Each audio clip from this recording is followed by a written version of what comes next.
Well, I say every day it's a getting closer to taking a bath with my fucking toaster. We're not qualified. Who are you? Explorers in the further regions of experience.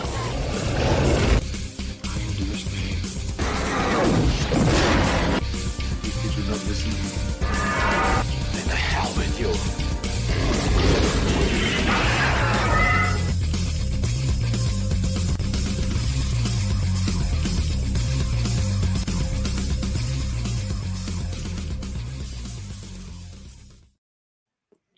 Greetings, salutations, and welcome to the 163rd episode of Screaming into the Void, the show where we talk about whatever the hell we feel like, which is how it's going to go today. Just fair warning.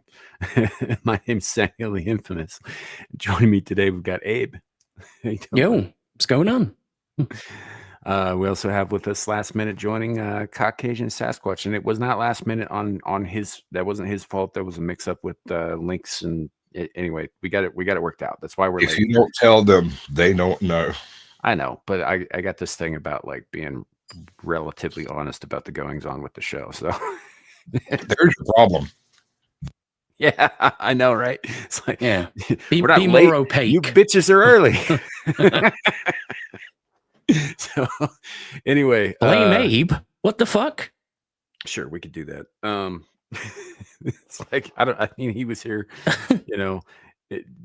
ready to go, so I can't really blame him. But anyway, it was a whole thing. It happens sometimes. Tits to you, Ardent. Right. So yeah, we're here. We're live. We're currently live on Caucasian Sasquatch's YouTube channel, on my YouTube channel, Samuel the Infamous, on Twix, on Rumble. If you are in any of those places, drop a comment. Let us know you're here, etc. at all. And we'll say hello to the chat, and then we'll just kind of get into whatever. Because like I was telling these guys backstage, I spent most of this afternoon listening to Windrose and not preparing a show. So it is what it is, man. I fucking love that song, Diggy Diggy Hole, though. It's like the greatest thing ever. First up, we got JB. Welcome in, buddy. Good to see you.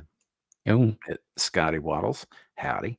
Ardent Party. Hello. Yep, technical difficulties were definitely a thing that happened. Right, scrolling down. Actually, it kind of looks like that. Oh, there's old Blindy. Welcome in. All that, and yeah, we'll go ahead and we'll blame Abe for all this stuff, all the things. Just because, I mean, it's not like he actually had anything to do with it, but we got to blame somebody, right? And you're right here. Hi, Brandon Mitchell. Welcome in. So, anyhow. fucking hell, Ardent Party's on one tonight. Right.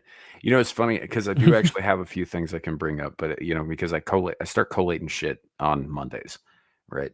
Yeah. I just, there wasn't like a bunch that would have made like a coherent, show and all that stuff. And I have a few things that I saved, and I'm not really sure why I saved them.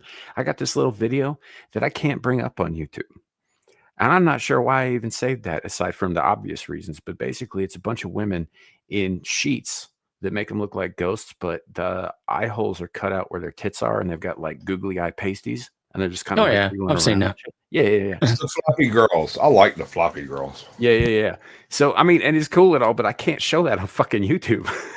You know what's funny though is those shorts are all over the shorts page, but you can't show it on YouTube. Right. Well, I mean, I can't. I can't show it on YouTube. So that's what I'm getting at. Well, Hi, Mom.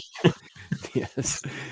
Oh man, it's anyway. I just the video is really fucking funny. There's even one where they got holes cut out for the ass cheeks, and there's like eye pasty stuck to the ass. And the best part is I'm pretty sure that somebody's got one of those like fucking flashing light butt plugs in, because there's something under that sheet right between them. Yep, it definitely is. I hate you more now. Thank you. I mean, dude, I'll link it to you, but we can't bring it up. Stop it. Get some help. I'll find it. They'll sit. All right, ladies and gentlemen, I have completed my chicken Alfredo. We may now begin the show. Hi, I'm Caucasian Sasquatch. You've got Abe's and a dark Cthulhu monster who's come to eat your face. Welcome in. Yeah, Face, world, whatever. Tomato, tomato. good times. Well, if you eat the world, the face will also be eaten of all This the is true. faces. This is true. This is true. All the faces get eaten. So, I got stuff like that. I found, I found this old video of this chick who looks like a dude, looks like a big old, burly bulldog. She actually looks like this dude I knew in high school, quite a bit, and she goes, I think we've shown it on the channel before though, which is the only reason I'm not bringing it like right up, but she goes on about talking about how you deal with gender with children. Cause some little girl was just like, I don't know if you're a girl or a boy. She's like, well, I'm a girl. I just really like women's clothes. And she's like, this is how you deal with it. You don't. It ain't your place to tell people's kids what's what. It was a really cool video, but I'm reasonably certain we've shown it on the channel again. It's like the stuff I've been compiling. The best thing that I have right now is a post that the United Nations put out 18 hours ago, talking about misinformation and the consequences of sharing misinformation during Global Media and Information Literacy Week, which I didn't even know was a fucking thing. No, what the fuck? Yeah. I suspect it might not have been until that guy came up with it to have this thing happen. Right. And it's the fucking UN, which is even funnier because if you look, I can actually bring this one up. If you look, the very first thing before you share, think, who made it? I'm like, you guys are completely unself-aware, aren't you? Yeah. Hold on, man. Global Media and Information Literacy. Yeah, apparently it's a whole week of that. Never So heard of it basically, they're teaching us how to be propagandized properly. Yeah, something like that. Okay, Something great. like that. Let's learn. Right? It's so fucking weird. And the thing that's funny to me is the very first thing is who made it? What is the source? Where did it come from? All three of those things, by the way, could be collated into a single question. Why are you sharing this? When was it published? And I was like, well, this was published yesterday by a group that is known throughout the world as a useless body beyond propagandizing people. Yep. Like this right here, this is propaganda, this post. Right. And if you can't read the smaller stuff, it says it's Global Media and Information Literacy Week. What we share online can have consequences in the real world, and misinformation can result in people being left uninformed and at risk. Pause to verify facts by asking basic questions before sharing content online. And then, of course, they've got the fucking bright yellow warning label. It's so dumb. It's so dumb, man. But like I'm gonna take my cues from these assholes? Really? Bro. Yeah, it's a bit rich, isn't it? Yeah. Oh God, dude. It's like, hey, we want to create a propaganda wing and we're gonna call it the control of human mind. Wait, that's too on the nose. Instead, let's call it Media Week Literacy. Mm-hmm. At least the Nazis were honest enough to call their ministry the Ministry of Propaganda. Right? You got to respect everybody. Yeah. So I don't know, man. I don't know.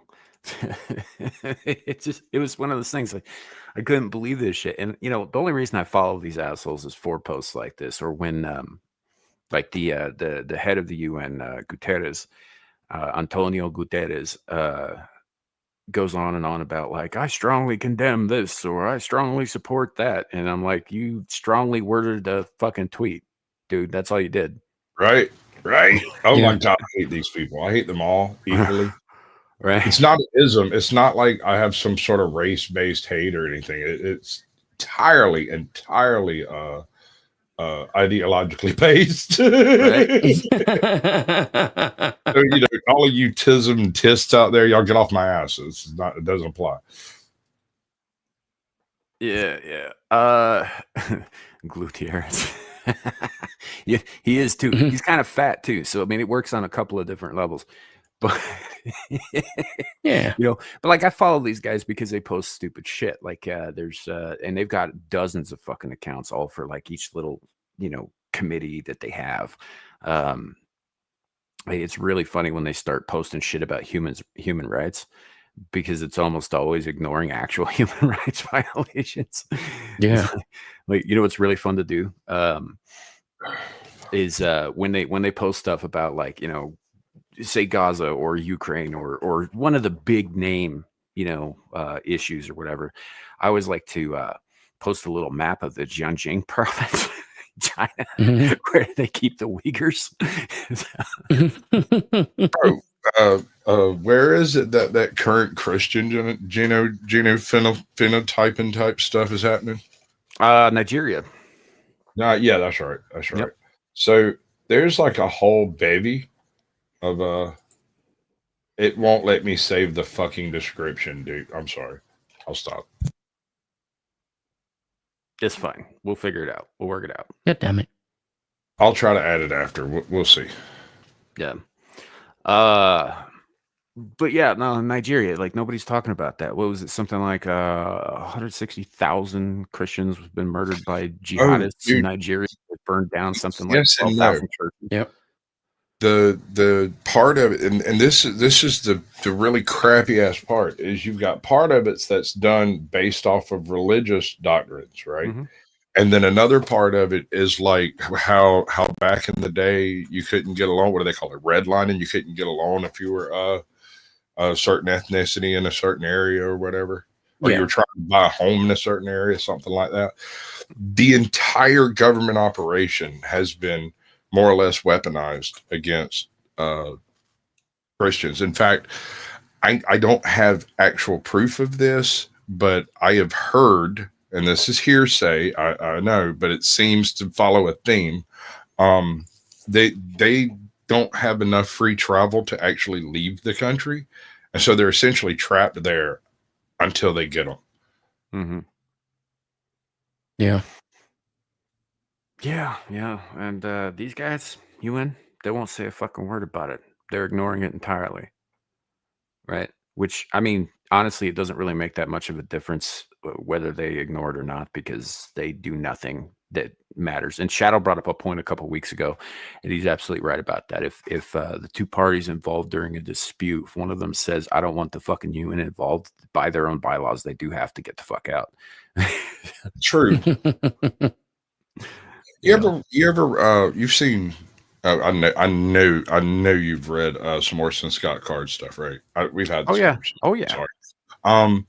Did you ever go back and read the prequels to Ender's Game with Mazer Rackham and his miraculous ascent to destroy the Hive Queen? No, I read Ender's Game, and then I read the branching series from that, the Ender Shadow series and the Speaker for the Dead series. Right. Okay. So in the prequels, this is before the alien invasion, before the unification, before the United Earth Fleet Defense Force, or whatever they named it. The guy who was trying to put this together chose Mazer Rackham essentially to head up the recruiting department arm of this organization that he called MOPS, Mobile Operational Police, not squad, but like syndicate or something, because it operates without borders. It's a full-on globalist police force. Sure. They operated in the space I think I'm quoting properly here. They operated in the spaces the UN is not welcome. I just thought it was an interesting concept, and the execution of it in the series is very white gloved, if you get what I'm saying. Mm. Is it similar to is it Blackwater? Think Blackwater with I don't know, morals. Yeah, I mean, to a degree. Give you a couple of examples. In the books, there was a dictator who took over somewhere in Central Africa, and he had rounded up all of some particular population and was just blatantly, openly massacring them. And these guys were sent in to try to unravel his ability to control this operation taking place. And after they inserted these people, they also bombed his freaking mansion. And so there is a little bit of questionable morals going on. Yeah. Swings and roundabouts. People on the ground were essentially there to protect other people on the ground from the people who were just, I can't say that word, but killing and essaying folks. Seeing. What's up, John and Nicola? Good to see you both. and And it was a Central Africa country, and then right afterwards it was somewhere in India, and then right after that it was somewhere in freaking, and then the aliens show up, and the world looks around and goes, does anybody have the authority to take command of something like this? And the MOPS commander stepped up and was like, I think I might be the only one. And Interpol was like, hell no. And the UN was like, there's no way in hell. And they're like, no, none of you can operate inside a country without permission. We've been doing it for 30 years. So y'all talk amongst yourselves. We're going to go handle this shit. And that's how it went. Yep, and they do. It still takes them, many decades, but they do handle it kind of permanently.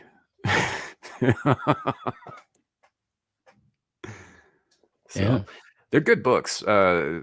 Whatever somebody might think about Card, I know he got a lot of heat a while back because he said, I'm a Mormon and I believe my beliefs, and everybody was like, oh my God, you hate gays.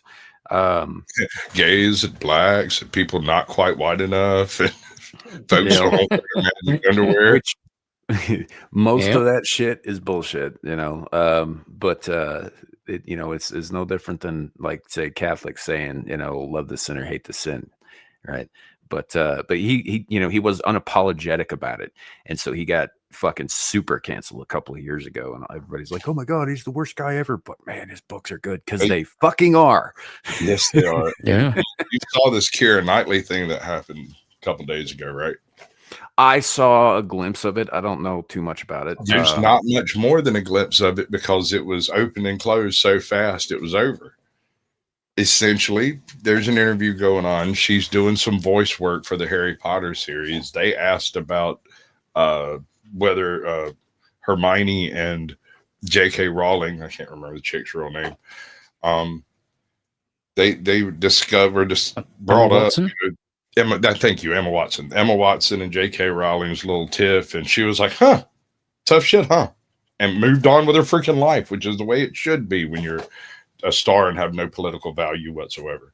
Yeah. Well, good for her. That's and honestly, like, same. Like, I saw that shit with Rowling coming out and being like, this little bitch that I made fucking rich and famous, right, has the fucking nerve to say this shit when she left me out to dry for so many years, kind of shit like that. I mean, I don't blame her for coming out and fucking roasting the shit out of her, which she did eloquently. It's almost like she was a writer or something. Crazy that. I've written something crazy. But that I mean, call it a spade. Like, J.K. Rowling still, a fucking loony lefty in a lot of ways. She never left the left. They jump on her because she happens to think that dudes who call themselves women are not in fact women, which is correct. Yes. This is what I like about Tom Felton now. And for those who don't know, he's the one who played Draco Malfoy. When he, people have tried repeatedly pressing him about his views about J.K. Rowling and things like this. And he's just like, well, I basically owe her everything. I wouldn't be here without her. And I'm sure people are going to disagree about a lot of things. And he just leaves it at that. Sure. He's a real one, dude. Like, for reals. Yeah. He doesn't really do interviews at all. I mean, no, you can't find but a few. And those few are all very short and completely to the point. That's usually on the red carpet. Yeah. Look, he's legit. I mean, I don't know who Draco Malfoy is. I never got into Harry Potter. My kids read that. My ex-wife got into it, but I never watched the movies. I never read the books. I know a handful of things that are very common in pop culture, right? Like, apparently Dumbledore is a homosexual. But I don't really even know who Dumbledore is, except he's a big old grizzly wizard, right? So, big old gay wizard. No, that wasn't Dumbledore. That was Hagrid. and I'm sorry. I'll stop. No, that's fine. See, like I said, I don't know fuck all about Harry Potter. But if I Hagrid was remember definitely correctly, a bear. didn't the guy who played this Draco Malfoy character, this Tom Felton guy, wasn't he the one who played the blonde bastard at the Ape Preserve in Rise of the Planet of the Apes? Yes. Yeah, the one who gets electrocuted. Yeah. Yeah. Yes. Okay. He did, and I gotta say, looking at the characters from the book versus how he portrayed Malfoy, I think he did a magnificent job. Yeah. Oh, from what I've Absolutely. seen, he plays a dirtbag real good, so it's really hilarious. to Real me. good. He's like a genuine dude in real life. It's Yeah, always, and then it as always soon as goes he that way, comes off doesn't it? camera, it shows what a good actor he is. Like the contrast between who he actually is and the characters he plays is so day and night. Right? You know, God, he's got a long career ahead of him if he wants it. The first time I saw an interview with him, I was utterly astounded that that evil little bastard was this dude sitting here eating an ice cream. You know, he's just over there, and he's just a person. You know what I'm saying? And I know that sounds silly, Yeah. but at the same time, I just didn't see it coming. I wasn't expecting it. What's this about rectal prolapse? God damn it, Stasis. I wasn't going to tell y'all, but listen.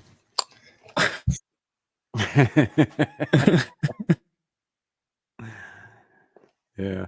Art Party saying Tom Felton and Jack Gleason are both extremely good actors given how much their well-known characters are hated. Do you mean Jackie Gleason, or is this a different Jack Gleason? Because I keep thinking of Jackie Gleason from The Honeymooners. Was he, Yeah. was he like Craig? I don't know, because Jackie Gleason was dead Yeah, for quite a 2002. long time before Harry Potter was even a thing. Yeah. You know? So yeah, I don't know, man. If it's the same guy, Jack Gleason played Joffrey Baratheon in Game of Thrones. Didn't watch that show either. That's right. Yeah. Joffrey was the child king who's standing in the street screaming, I am king, kill them. And the dwarf walks over and just slaps the taste out of his mouth. That kid. Yeah, I have Yeah. no context for that scene. I didn't watch any of He's the Game of also, Thrones shit. I've seen an interview with him, and much like Ardent was saying, I mean, homeboy is just a homeboy. He was just hanging out, having him a pop. I think he actually retired from acting, didn't he?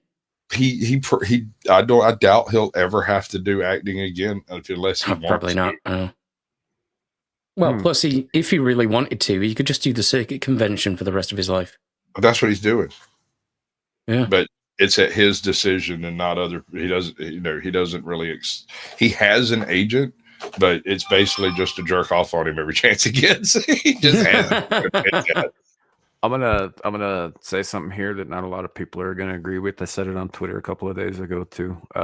If you like the show, first of all, if you like the show, I am in no way shitting on you and your liking of the show. Like whatever the fuck you want, don't listen to me about it. But in my personal opinion, Game of Thrones and the book series that it's based on is to Lord of the Rings what 50 Shades of Grey is to Twilight. Bad fan fiction.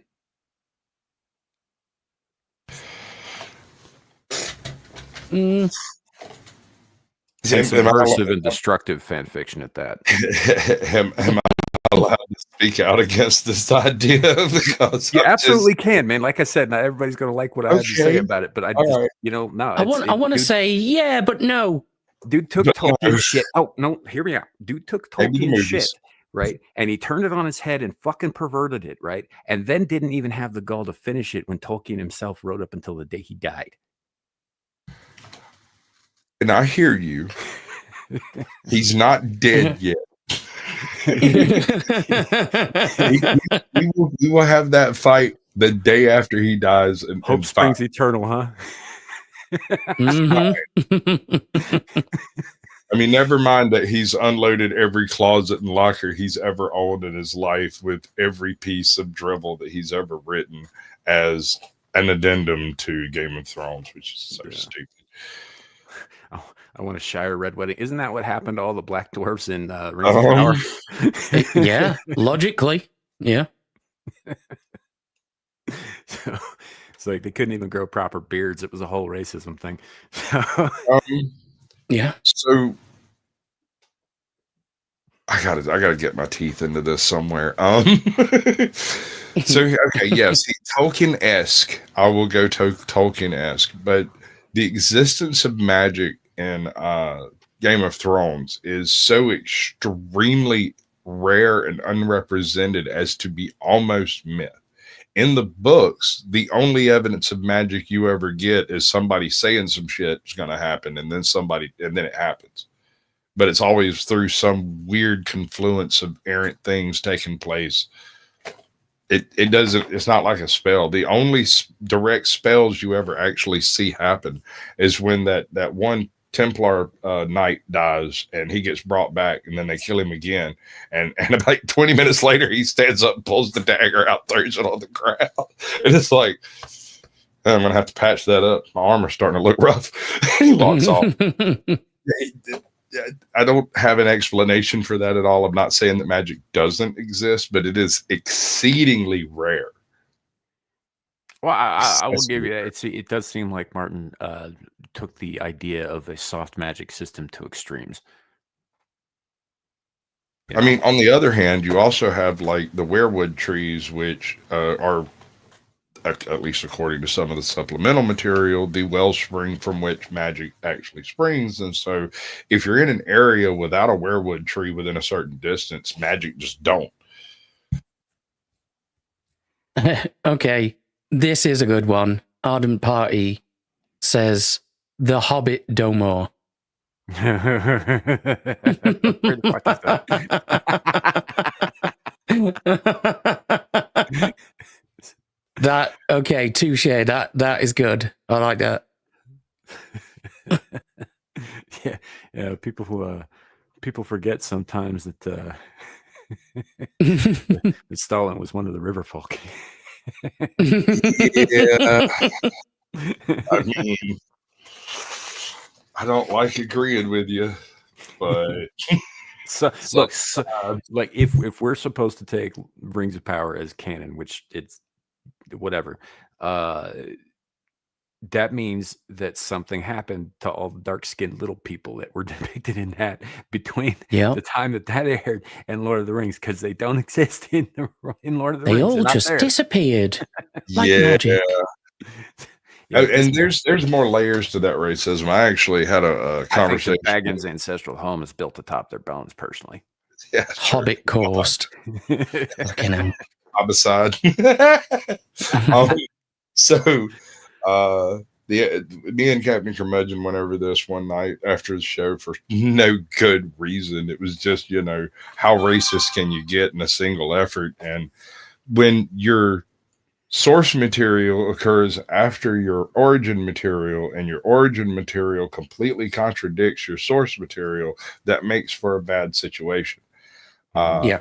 Now that you have all of these extremely diverse hobbitses that are running around out there, and they clearly exist, his decision was, oh, well, the white hobbits all stopped in the Shire, and that's where they live, and the rest of them continue traveling, right? And I'm like, so they're Roma. That's not even supposed to be going off. Here, let me stop this. Okay.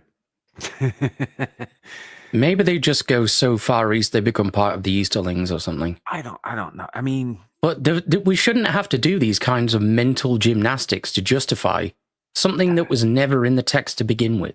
Well, that's the thing too. Like, like the Easterlings weren't even that dark. It was the Southrons. Yeah. Right. But we get down into it. Like they fucked up all kinds of shit. Like the Galadriel even going to Numenor. Numenor being like every other fucking generic ass fantasy fucking. You have not seen the things I have seen. Right. It doesn't even make any sense. Like if you actually read the descriptions of Numenor and its inhabitants, none of them resemble fucking toothless peasant folk. None of them, not one. So all right. Yeah. In the Rings of Power, they actually have a couple of huge canonical gaffes. They put an event and location that takes place in the first age into the second age, and another event that takes place in the third age into the second age, so that Galadriel could go hit all the hot spots. And the problem with that is the real problem, beyond just breaking canon entirely, the locations are not even relevant to actually what's happening in the show, because these are locations where the individual known as Sauron later becomes this dude and rules over here, and then becomes that dude and rules over there, thousands of years apart from each other. Yeah. They're so unrelated that the two stories are not carried into the middle of the third age. Hmm. No one knows about them except for the wizards, a handful of elves, and the eagles. Yeah. Well, they've truncated thousands of years of history into like 1 or 2 seasons, which is ridiculous. Mhm. Well, I can forgive that to an extent. That's not what happened. Yes, Galadriel does live for 897 years or whatever. Galadriel issue is is- very old. Yeah, she is. Yeah. Even for an elf, she's older than most. Well, But sure. when they- Wasn't her father Fëanor or some director? Yeah, descendant of something like Fëanor, that. some shit Yeah. like that. And you're talking first age elves. This was Yes, thousands yes. of years ago. Yeah. Yes. But they didn't even start counting until after the first event with Morgoth or whatever. Yeah. Yeah. Nobody Which- cared how old an elf was. Fëanor had a direct hand in, so like yeah. No, it's Imagine that. He rocks up one day and he's like, right, dudes, I've invented this thing. It's called a calendar. And Deal then with the it. place catches on fire, and the dragons show up. The next thing Yeah. you know, Gandalf's over here molesting shirelings. yeah. Yeah, but there's a whole fucking like 2,500 year period where he's walking around being known as like Olorin and Mithrandir. Like they don't even Yeah. get to Gandalf until like the fucking end of the second age. Right. He's just wandered around Yeah. telling stories that it helping folks, sort of, kind of. Right. I don't know how much help it was, but he's doing stuff. Well, Anyway. According to the Rings of Power, he's not Mithrandir. He's a grand elf, Oh, well, which that's becomes nothing. Gandalf. That's really Somehow. fucking stupid. It's fucking retarded. Because So can we find these people and curb stomp them? I would very much like For the it. love of God, please, let's do it. Yeah, we can't actually say that shit on the In We can Minecraft. ask the question. We can ask. In Lord of the Rings Minecraft. right. So Arden said something like he goes, and now Amazon has their hooks in the 007 franchise. So here's the thing. Yes, they do. They also own Stargate. God. Okay, Yeah, so Because that came with the MGM property. Did hold on? I noticed something today that really bothered me. I was looking for Alien Earth, trying to watch the last 2 episodes, and apparently it's been moved behind the paywall on Disney Hulu. And I'm over there mucking around trying to find it so I could try to finish the last 2 episodes. And I stumbled across Rocky Horror Picture Show Okay. on Disney. Did you dress up? And I just sat there and stared at it and ate my fucking noodles, thinking, man, the world has changed. Right? Like, I mean, there was a time when you could turn on Disney Channel and be relatively assured you weren't going to be subjected to a rock and roll musical about a transvestite cannibal. Yeah. Yeah. The I remember time those days. changed. You know, I mean, let's not forget that the actor known as Meatloaf was a meal in that movie. Right? Yeah. This made me wonder. Pepperidge Farm remembers. Well, is it the movie? Is that the name of it? The worst movie ever made by that random Russian guy who shows up, films it. God, I can't ever fucking remember the name of it. All right, tell me the name of the worst movie ever made. The Room. The Room. The Room? Was it Tommy? What's his? Tommy what's his Wiseau. name? Tommy Wiseau. Yes, Yeah. that. Right. That was God. That movie gave me cancer. I'm better now. but Yeah, same it here. did involve having to watch a couple of good movies from the 80s. Yeah. Thank you, Artie. That's great. But I'm wondering if Disney has it yet. I don't know. One thing that is very funny to me, I brought this up, I think on an Abyssal Musings recently. But did y'all know that Pinhead from the Hellraiser franchise has been a Disney princess on 3 separate occasions? What? I'm aroused. Currently. Yep. I'm aroused. Back in the 90s, Yeah. right? Around the time that Bloodline came out. The property was bought up by Dimension, which was owned at the time by the Weinstein Company, which was at the time a subsidiary of, you guessed it, Disney. Really? That was the first time. The second time, because they ended up shifting like the fucking ownership of a bunch of shit, Dimension comes once again under the heading of the Disney Company in the around 2004, 2005, where they made 2 or 3 different Hellraiser movies to hold on to the license. So that was the second time. The third time was after Clive Barker got the rights back here a few years ago, right? And he decided he was going to go and reboot the whole thing. Who did he sell exclusivity rights to? Hulu, which is owned by Disney. Well, Kylo Ren was previously my favorite Disney princess, but he's just been topped. I was always kind of partial to Qui-Gon. Yeah. I mean, for the minute he was on screen, sure. I mean, limited amount of airtime, huge punch. I mean, you know, you got to give him credit. And the way he was wearing that dress, it was amazing. Oh, wait. I mean, in all fairness, since the Disney acquisition of Star Wars, pretty much all of the new male characters are princesses now. They're all pretty little princesses. Imagine that. Yeah.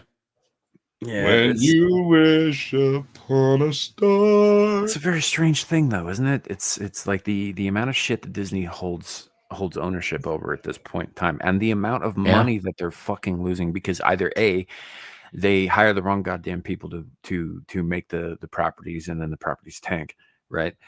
Or B, they lock them in the fucking vault. Yeah.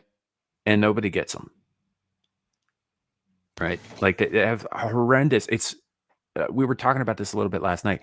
The fact of the matter is Disney does not make money from entertainment, from its entertainment sector. It does not make that much money from. It makes a little bit, but not as much from its theme parks either. Where it makes its money is buying and selling real estate,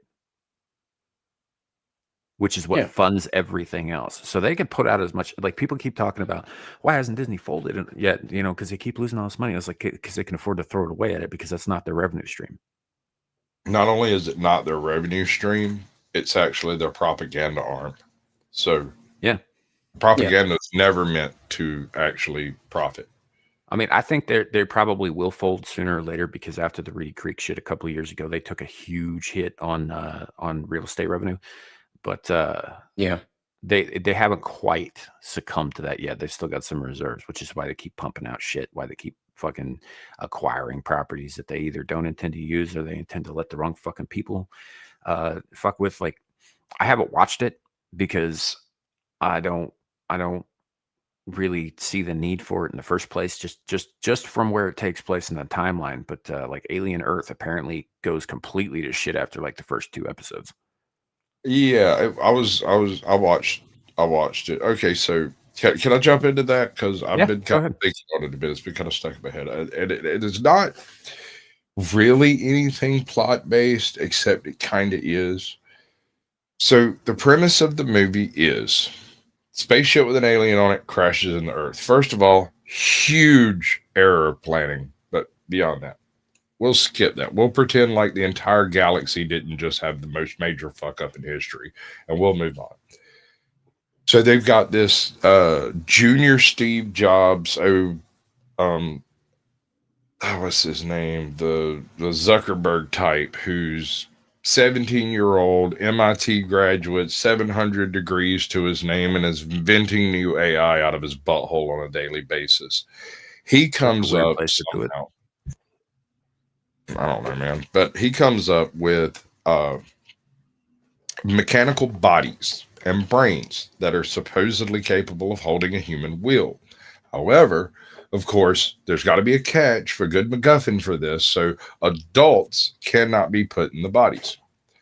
But they find out, and it doesn't explain how they come to this conclusion, that children can be, provided they're under the age of like 13.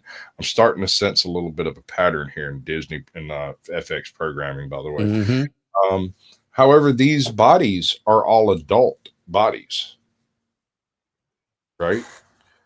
So these 10, 11, 12-year-old kids are being juxtaposed into full-sized mechanical adult-shaped looking bodies. They're not human by any stretch of the imagination, but they are also not robots per se.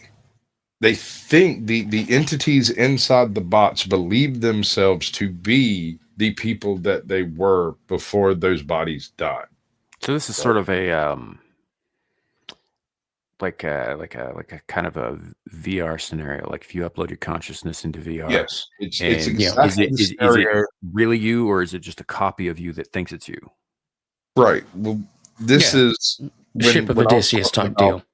Alternative intelligence and the implementation of VR, not VR, but AI into the human consciousness before birth, so that the AI experiences everything the human experienced, and when the organic component of itself dies, it continues on believing that it is the representation of that organic component, the soul, if you will. Sure. In this case, the procedure kills the body. Did I say Odysseus? Yeah. Oh no, Ship of Fine. Theseus. We know what you meant. We're moving past it. Yeah, we got it. Right. Yeah. At least this side of YouTube is educated in our Greek myths, bro. Yeah. Okay, so the first problem arises with the decision.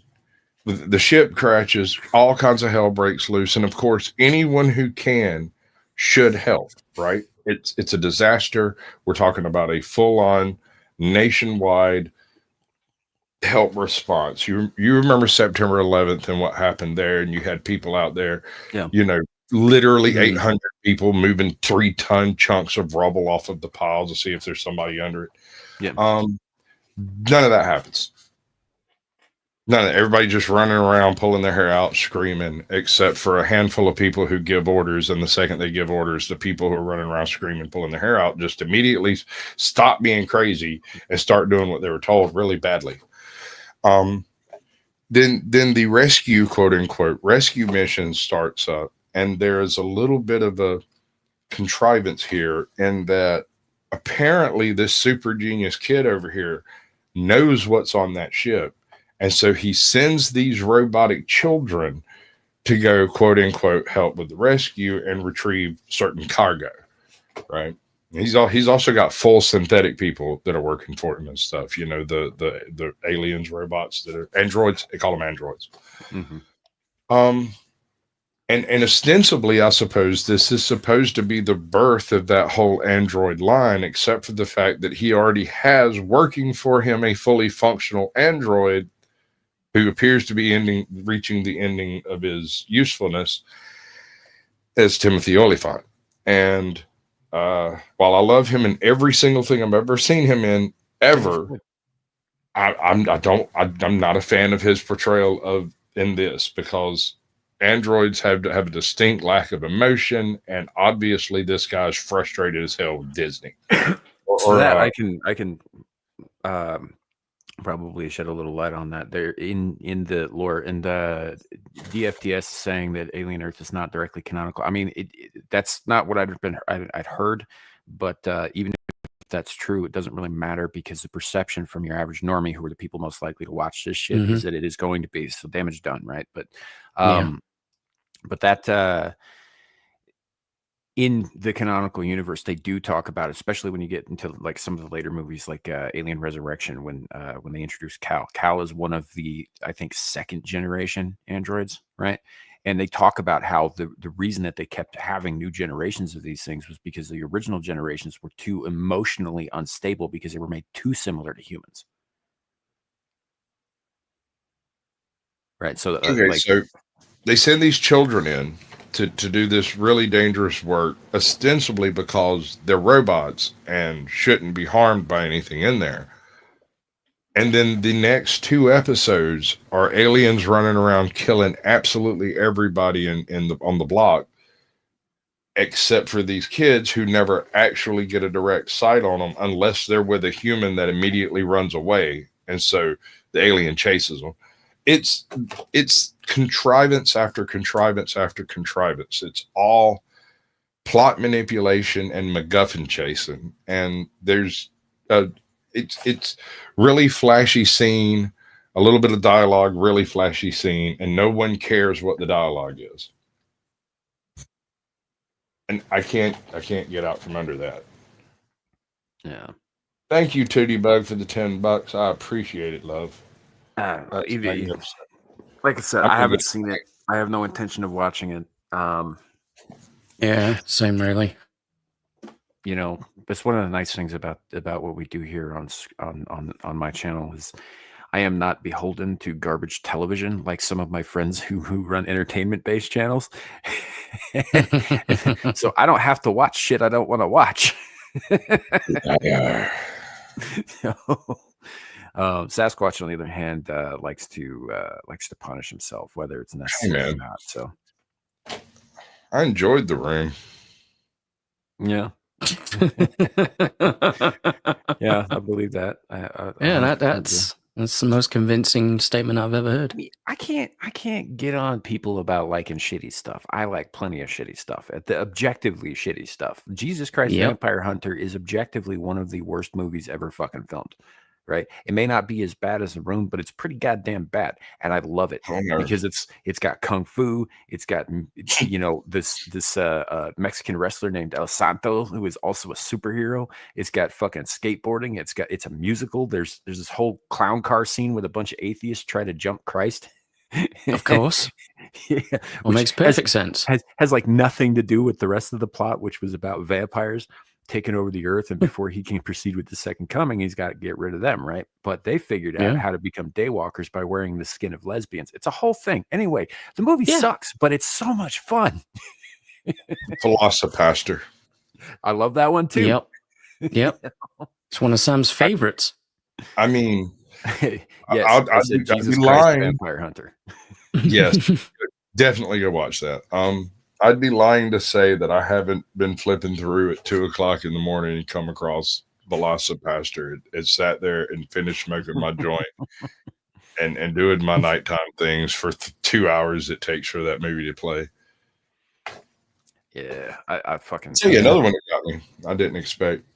I was had a phone call from somebody who was like, "Hey, I need you to come over here and give me a hand, but don't be in a huge rush. You've got a little while." And I was like, "All right, call me when you need me." And I got dressed, put my shit together, and come walking through. And High Plains Drifter had just started, and I stopped and stared at the TV for a minute. And I don't think I've ever been captured by that movie before, but it got me that time. And I sat there and watched that entire freaking movie. Same thing happened with Conan the Barbarian a couple of days later. Nice. Nice. She says, I have a certain collection of movies that I call my night movies. I know by heart, and I use them to sleep because I can watch them with my eyes closed. Sure, I get that. Yeah, the original Fellowship movie, when that Elven bitch when Gladriel starts talking at the very beginning, for the first 5 years, I never got past that. I fell asleep in the theater. It's like that bitch was casting a sleep spell on my ass. I'm dead serious. I went to see that movie in theaters, and I was fucking pumped for it. And I walked in, sat down. I'd been working a 72-hour week, right? Walked in, sat down, heard her. Leave me alone. Yep.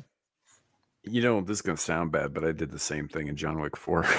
That's a little different though, dude. I went in. I hadn't slept in like 2 weeks, and I was very tired. And I was like, Yeah. this movie's come out. It's just come out. I've got a ticket. I got to go see this. Right. I get in there, and I managed to watch most of the movie, but before it got to the big climactic fight between Keanu Reeves and Mark Dacascos, which I was really looking forward to because I've been a fan of Dacascos since the fucking 90s. I missed that entire. The one fucking part of the movie I wanted to see, slept right fucking through it. I wake up at the end of the movie and I'm like, what the fuck? That was then. Now he just falls asleep to the sounds of bullets and people screaming. I mean, it's like white noise to him. Yeah. That's also true. Although from what Tootie Bug's saying here about having like certain movies that you put on because you know them so well, you don't actually have to watch them. Like for me, that's a couple of Gene Wilder and Richard Pryor classics, Silver Streak and See No Evil, Hear No Evil. Yeah. I've seen both of those each about 1,000 fucking times. I know them by heart. I could dream them if I wanted to, like with no flaws. I'm kind of like that with John Candy and Steve Martin movies. Yeah. Some of those are really good too. But, you know, which is really funny when I tell people that because, like, first of all, both of those films were directed by the same guy, Arthur Hiller, right? And they're both fantastic fucking comedies. But when I tell people that, they're just like, really? Those are what you like to watch? You know, those are your comfort movies, your go-to movies? So I was like, yeah, they are. It's always surprising to people because it talks so much about like off the wall fucking like shitty B movies or horror movies or that kind of thing. It's like, no, I watch a lot of stuff, but those are the ones that I go to when I just want to watch something that I know. So yeah, you don't have to pay attention because you already know it inside and out. It might have been John Wick 3. I don't fucking remember. That series got worse as it went along, in my opinion. So yeah. I think very much like. Do you remember the Zoo series? That's the one with all of the animals decide to turn on humanity.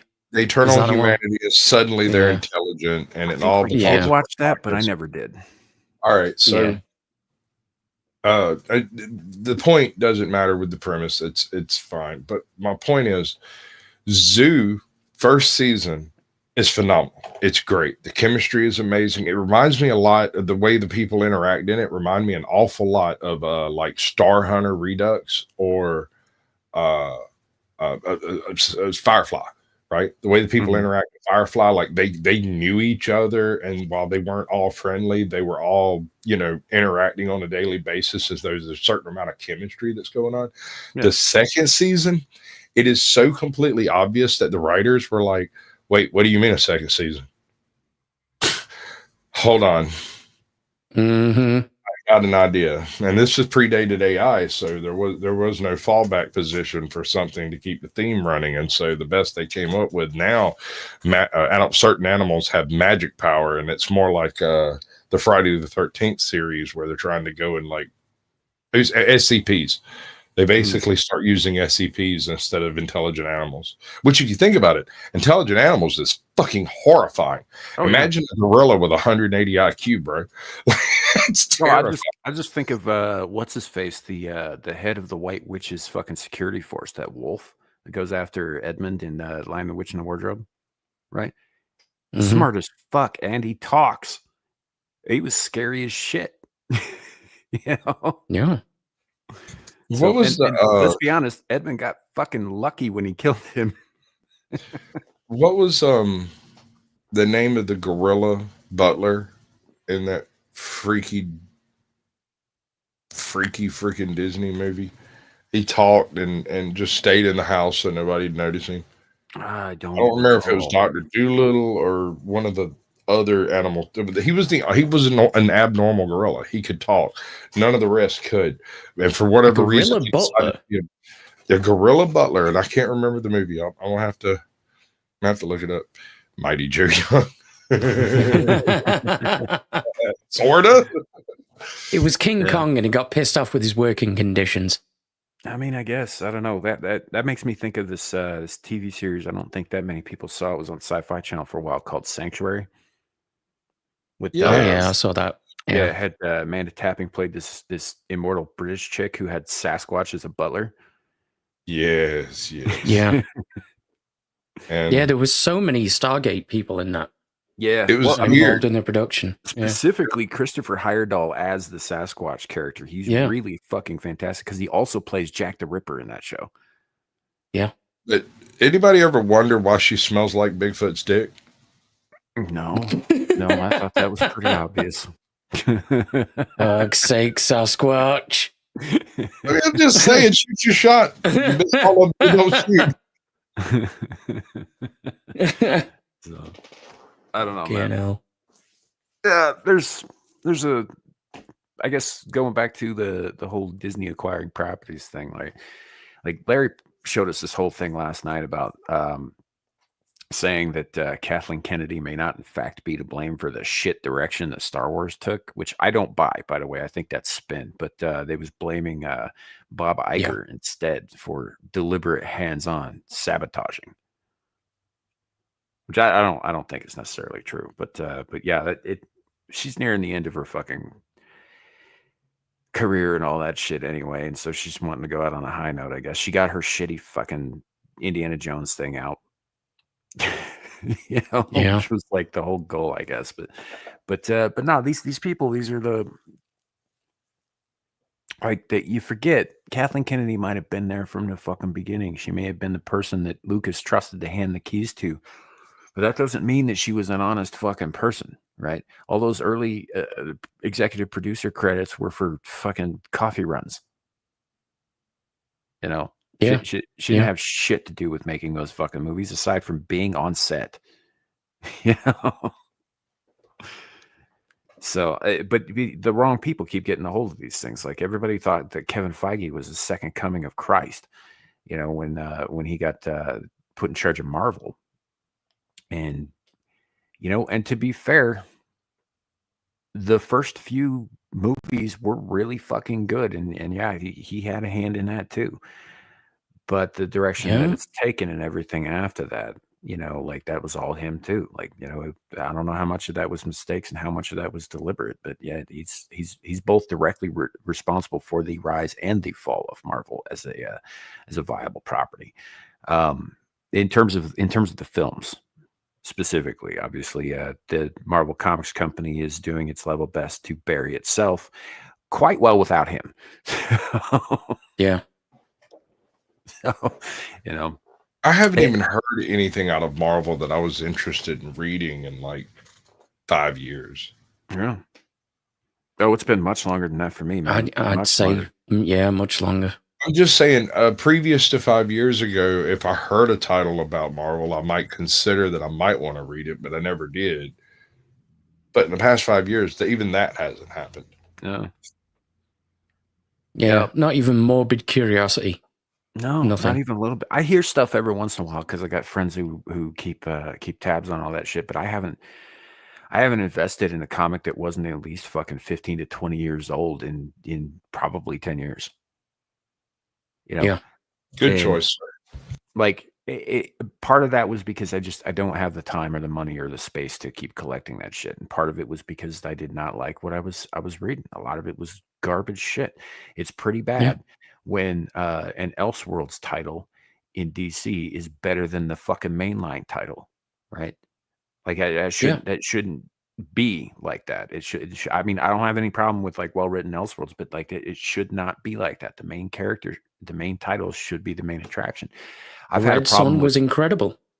Red Sun was one of the Red Sun was standouts. amazing, dude. Yeah. Yeah. Red Sun Loved is it. definitely one of the fucking standouts. I would also throw in the Red Rain trilogy with Batman. You know, Yeah. the fucking incredible stories. But what do we get with the mainline characters? It's, Batman marries Catwoman and then she fucking cucks him. Well, yeah, I mean, you've got to something remove like that. any possibility of breeding from the normal Yeah. population if you're going to leave room for all of the. I'll stop. Right. Or even earlier than that, when they brought in Damian Wayne because, Bruce couldn't keep his dick in his pants around Talia al Ghul. Didn't know he had this kid. The kid shows up. He's been trained to be an assassin. And he's like, I'm Robin now. No, you're fucking not. You're a little fucking murderous ninja. Right. And then what happens to him? He ends up fucking getting murdered by a faulty clone of his. They're still Yeah. going around talking like he's a thing. No, he's dead, dudes. He's dead. Or bringing fucking Jason Todd back was like the dumbest fucking thing ever. Now, I might be biased, but I did quite enjoy Superman True Brit, written by John Cleese. Yeah, It was goofy. I could see that. Yeah, It was goofy, but it was supposed to be. right. But it was still kind of fun. But I mean, and not all Whereas of this something has- like Red Sun, ironically, that Red Sun eclipsed everything. Yeah, it was a really, really fucking good book. But you go back and not all of it was even Yeah. ideologically driven. Some of it was just they were just writing bad fucking stories, right? Yeah. Like, take Spider-Man. Spider-Man's been my favorite fucking superhero since I was like 3 years old. Batman is a very close second, but Spider-Man's top tier for me. Always has been, right? And what the fuck is wrong with Marvel? They keep butchering Spider-Man Oh, over and I'm not over even and talking over about again. Abe, I'm not even talking about recently. I'm talking about maximum clonage in the late fucking 90s was the worst fucking thing they ever did, and it's all been downhill ever since. Okay, Right. yeah. But I do quite like the character of Ben Reilly. I like Kane Parker and Ben Reilly both. They're good characters. That story sucks. Yeah. Yeah. You know? And also, hashtag fuck the jackal. Yeah, that too. But it's like the worst fucking story ever. And that came on the heels of Maximum Carnage, which is arguably the greatest Spider-Man story ever written. He was definitely one of the best, yeah. It's right up there with Torment, in terms of like high quality, high concept, philosophical Spider-Man. Also, lots and lots of people get decapitated by Carnage. Yeah. Yeah. So, in Central Park. Good For times. no reason, because he happened to be there. There's this whole thing that Carnage does where he kind of, Yeah. I always liked it. Yeah. Okay, I'm gonna mute up for a minute. My dog is fixing to go nuts. My wife just got back after a week, so No worries. But Cool. and then it just kind of gets worse from there. They fucking killed Eddie Brock with cancer, but then they brought him back, and now he's anti-venom, and it's like this and that and this and that. Oh, but wait, no, he's gonna take on the god of all symbiotes, which is a thing nobody's ever fucking heard of before. That we're just gonna sort of tangentially tie into the God Bomb arc and Thor. They don't know what they're fucking doing, man. Deadpool met him. Yeah. yeah, that too. Like I've got a trade paperback of Deadpool versus Carnage, and it's it's a fun read. It is, but it's stupid. Yeah, well, it's got Deadpool in. It's supposed to be, Right. And everyone knows that going in. So yeah, and it's just and then after Marvel Studios gets acquired by Disney and Feige starts making some questionable choices, but he's still kind of putting out decent work and all that stuff. Then the comic books, because the comic books are like always 5 fucking years ahead of the movies ideologically. Yeah. And then they start going down this ideological rabbit hole with fuckheads like Mark Waid, writing the gayest shit ever. Yeah. And it's done nothing but compound the problem, because they were already writing, in a lot of cases, very bad stories, right? They were already making very bad fucking character choices and that sort of thing. But it wasn't ideologically driven. It was just bad writing. And then they compounded that by injecting ideology into it. Yep. Every time. Right. So, yeah, long story short, I don't fucking buy comics anymore, not new ones. So, No. I haven't bought a new comic in donkey's years. yeah. I actually know what donkey's ears means. That's weird. A long ass time. Yeah, no, I mean, I know what it means. It's like, I'm Yeah. not really all that familiar with rhyming slang, but that one, for some reason, clicks. So, There you go. You've been spending too much time around Brits. I think that's what the problem is. I think I have. Yeah. I know too many of you fuckers. I would say I'm rubbing off on you. I know you're either- rubbing Either one. I am Either clipping one that. sounds inappropriate. Definitely clipping that. absolutely rub off too hard near me. I mean, I'm good with it. Oh man. But yeah, I do hang out with 200. I mean, there's you, there's Anna, there's Kenzo, fucking probably a few others in there. You know, some Australians, some Germans. It's like a whole thing. I don't know. Bunch of I'm just Floridians, gonna put a pause in both chats now, just to right? Near enough, Zillage. I mean, at this point, it doesn't really matter how that comes out as long as it comes, right? It's all about the coming. Hey, coming, going, as long as it happens on time and the check clears, I'm good with it. Right? Hell yeah. So, but yeah, I mean, as a result of that, and that's actually been my problem with a lot of like new media in general, not just comics, not just novels or whatever. It's you're gonna find ideological shit everywhere. It's fucking pervasive. It's in everything now. But even when it's at its minimal or it's not really like affecting and all that stuff, like it just seems like the entire fucking world of creatives forgot how to write a story. Yeah. They Right. didn't hire for story writing. They hired for ideology. And it's obvious when you look at the stories they write because they just rehash the old shit that did well so they could carry the viewership of the IP into the trash they're wanting to indoctrinate you with. The message. Yeah. So, I mean, Yeah. am I the only one here who checks the date of a thing before I watch it?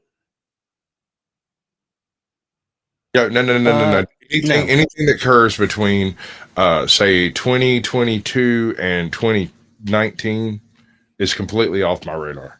I usually stop short of anything made after 2016. Yeah, I know, but I really like the pain. I know you do. I know you do. And it's sick, and you should seek help. He's getting that Sado action.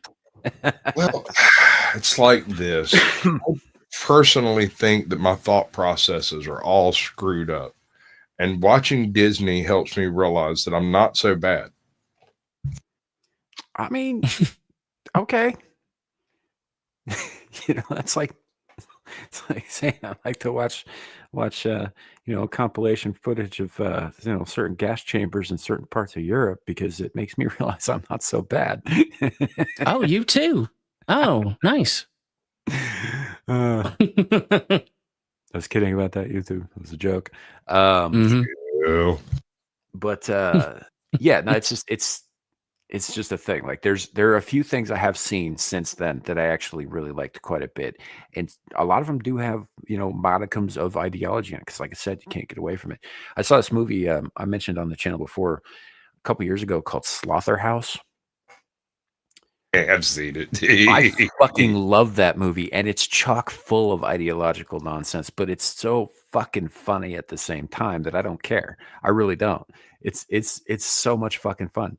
If you haven't seen it, by Nice. the way, folks, you definitely should. It's because it also kind of pokes fun at that. Like the whole thing is basically like, oh, somebody's gonna rescue an exotic animal and make it a pet and mascot and all this, and then somebody else has a problem with like, how dare you take it out of the home? And then there's a whole like which one's more green and more fucking saintly kind of thing. Meanwhile, the sloth itself is a fucking serial killer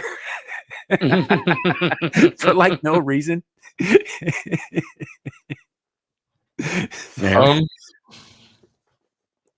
I fucking love that movie, man. So I kind of ended up watching that movie as a byproduct of like Tubi or one of those sites where you're scrolling through, and if you leave it still too long, it starts watching whatever it was on.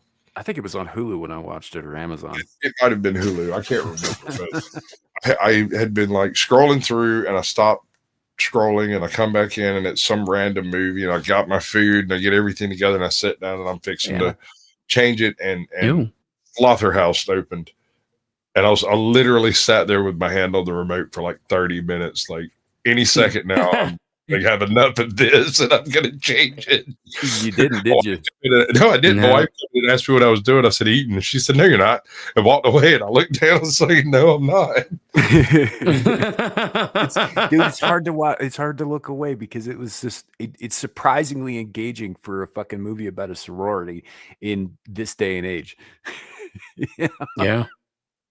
with a puppet For PETA actually came out and praised Slaughterhouse for using fucking animatronics and a puppet rather than a living sloth. And I was like, okay, so I get that, but at the same time, how exactly are you going to get a real live sloth to suddenly learn how to drive a VW Bug? Or Yeah. slash Because that co-ed happens in the movie. as they run by. Of course it does. I mean, what sloth doesn't know how to drive a VW What? Bug? Dude, look, spoilers. Dude steals a car so he can drive to a hospital so he can smother the bitch who's in the hospital that he didn't kill all the way so she doesn't start talking. And he's a fucking 3-toed Amazonian sloth. Right? Yeah. I mean, as you would, Hey, Anna, welcome in. I love that movie. Like there's a bitch, he zips up in his sleeping bag and just rolls her off the 3rd story balcony.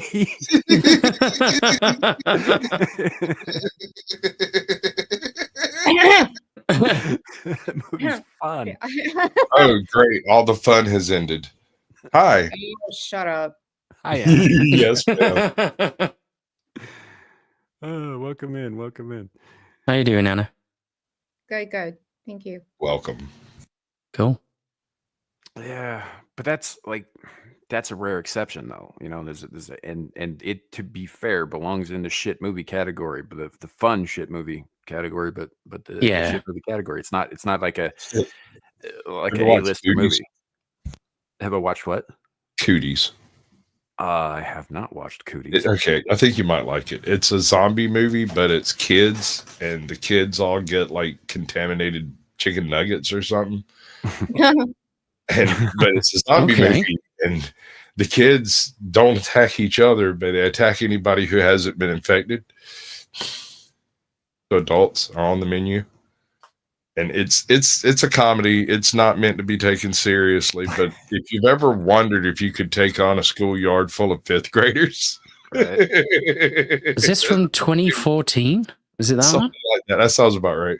Wasn't that Has around it got the same Elijah time? Wood in it? Yeah. It's got a bunch of people in it, dude. What the fuck? It's I wouldn't say a great movie, but it's a movie. Wasn't You that can around watch it. the same time that the Scout's Guide to a Zombie Apocalypse came out?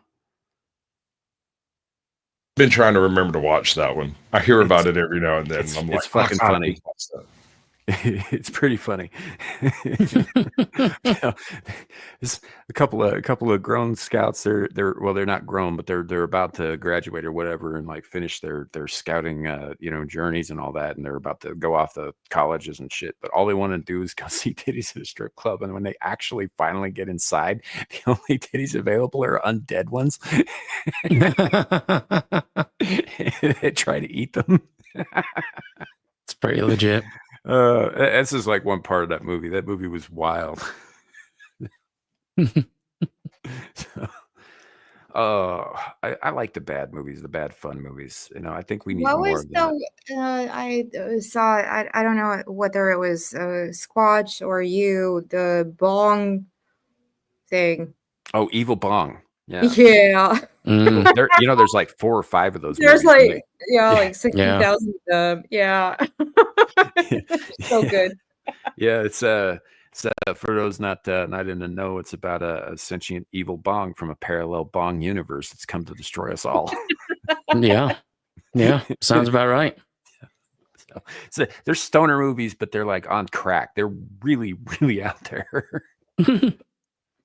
So, and in fact, I think in Evil Bong 3 or 4, our protagonists end up getting sucked back into the Evil Bong's home dimension. I'm sorry, Samuel. How did you watch all of them? I don't know. I don't think I did watch all of them. Mental illness. This is what he does with his time. I like I said, I like entertainment. I like good entertainment, even if it's bad quality stuff. If it's entertaining, I don't care. Yeah. True. But yeah, and I think the Evil Bong ends up having to be the hero in that one. Of course. So weird. It identifies as a water pipe, sir. Yeah, something like that. But there's so much fun shit out there. Like there's shark movies alone bad shark movies alone, do you know how many bad Oh my shark movies god! got made after Oh my Sharknado? god, Samuel! Oh my god, the one I keep talking about this one, but the one, the Lord, what's the name of it? It's such a bad film, but you have a bunch of convicts, and there's like a hurricane in Florida, and they have to stop at the jail, Oh, I and know the then one you're talking about. there's Yeah. the Crocs in the jail, and they have to like. Oh my god, that film is so bad, but so funny. Yeah, And I they think have I to know. like make their way around the jail to Right. kill the Crocs. I don't think I remember the name of that one, but I'm pretty sure I know the movie you're talking about. Yeah. Yeah. I personally, there's a few that I haven't seen yet that I'm really looking forward to, like Santa Jaws, Oh yeah. Oh god. for instance. I've only seen a handful of the multi-headed shark attack movies. For reference, they begin with two-headed shark attack, but I think they go all the way up to 6 or 7-headed shark attack. Fucking hell. Yeah, it gets to a point where there's only heads. There's no rest of the shark. So, I got so many stupid questions. Like, how would it swim? Where's its gills? Does it have a heart? Yeah. I'll see if I can find an Should I image. put I think lasers on it? It's transcended the need for any of that. Through silliness. Yeah.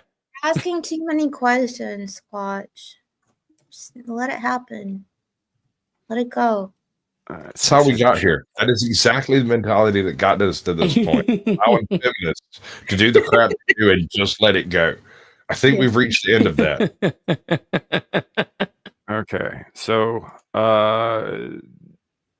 to answer your question, I don't think this image is going to answer your question. I don't really care. It's fucking funny though. But yeah, this is a 6-headed shark attack. Don't mix with the 6. Yeah. Yeah. Okay. It's just a bunch of shark heads on a shark tail. And they're all moving in opposite directions. Like how does it swim is a valid question, right? So, Like, have you ever seen a Rat apparently King? not. It's not. Because if you ask how does it swim, it breaks the whole movie. Would you say, Abe? Have you ever seen a Rat King? Like yes. a real Like one an or actual is- rat king, yes. Yeah. Uh-huh. Yeah. So I can only assume that through, I don't know, radiation hocus pocus, this is the shark equivalent of a Rat King. A Shark King, if you will. No, but that wouldn't work. The sharks don't have tails. Sharks have tails. What are you talking about? No, not the ones you can like get. No, what Oh, Abe yeah, is- you can't tie them together. I you can't get you tie there. them. No, Yeah, no, of course not. But we are within the realms of silliness here. So However, bear that in mind.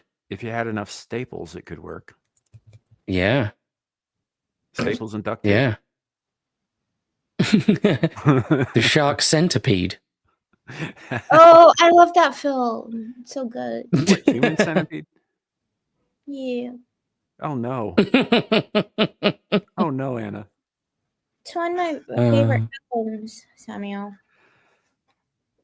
Oh, That's even. she's too- been ruined oh, by man. life. You know, you give her a No, look, my sister loves that movie. because it's actually really good.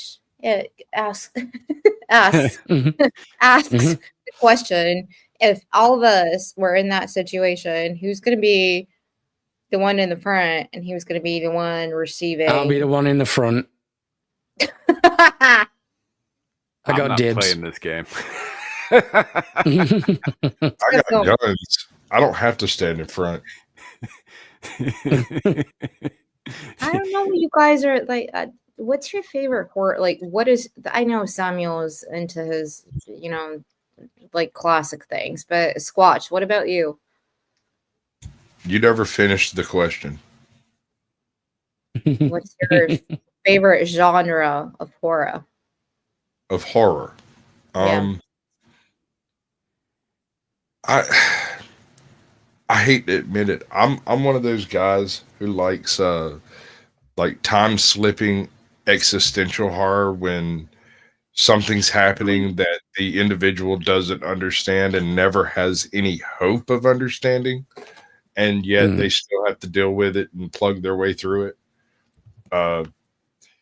Event Horizon / Sphere / Cosmic. it doesn't have to be cosmic horror though. There's another movie that's not a horror at all until you get to the end of it, called Primer, and in it, the people going through the movie are already ensconced and at the end, right? They've already gone past the result of all the time travel, but they don't know it. And so they're trying to deal with this mass shooting that takes place at a party and all of the guilt and how, they've got little sketchy bits of information that don't make any sense because, that guy's out of town at the moment. There's no way he could have done it. He hasn't even come back yet, and all kinds of other stuff like that. And it's not until the end of it that you realize that it is possible because they invented a time machine.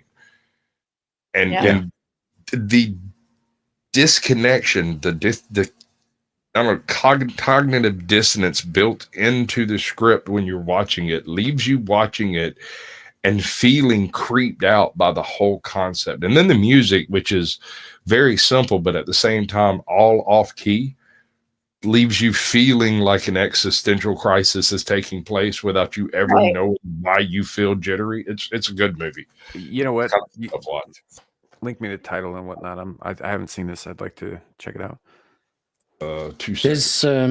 There's a good movie. It's only a short one. It's like 20 minutes long, called Stalled. It's on Omeletto. You can watch it on YouTube. It's where a man finds himself stuck in a time loop and keeps encountering versions of himself. And he can't leave until he, concludes the paradox. It's pretty damn good. That sounds suspiciously like Glorious. Not like that. No. Glorious is great, though. It's almost glorious. I kind of like, no, but like Event Horizon. Another very indie film was Coherent. Ooh, I like that Yes. one. Yeah. That to me is like something that I would enjoy as a horror film, because it's a bunch of people who get together in a room, and a comet, the timeline changes, the simulation changes, and then everything is just so like, it messes with your mind. Like that's me. The details of why it happened are less important than what happened. Exactly. They're having a little dinner party and they're meeting up. Some people are, exes, and it's like a reunion. And then somebody breaks into the house and some crap happens, and then somebody runs away from the house because of the crap happening. And then after a little while, you find out that they are literally caught in a time loop that's not a loop, but parallel universes side by side by side. And you can walk down the street and go to a different universe where the same group of people are sitting in the same house. It's such a good film, right? Yeah. It's a total brain essay. Did you guys ever watch any Benson and Moorhead movies? No. I'm a few bars. Maybe I can fake it.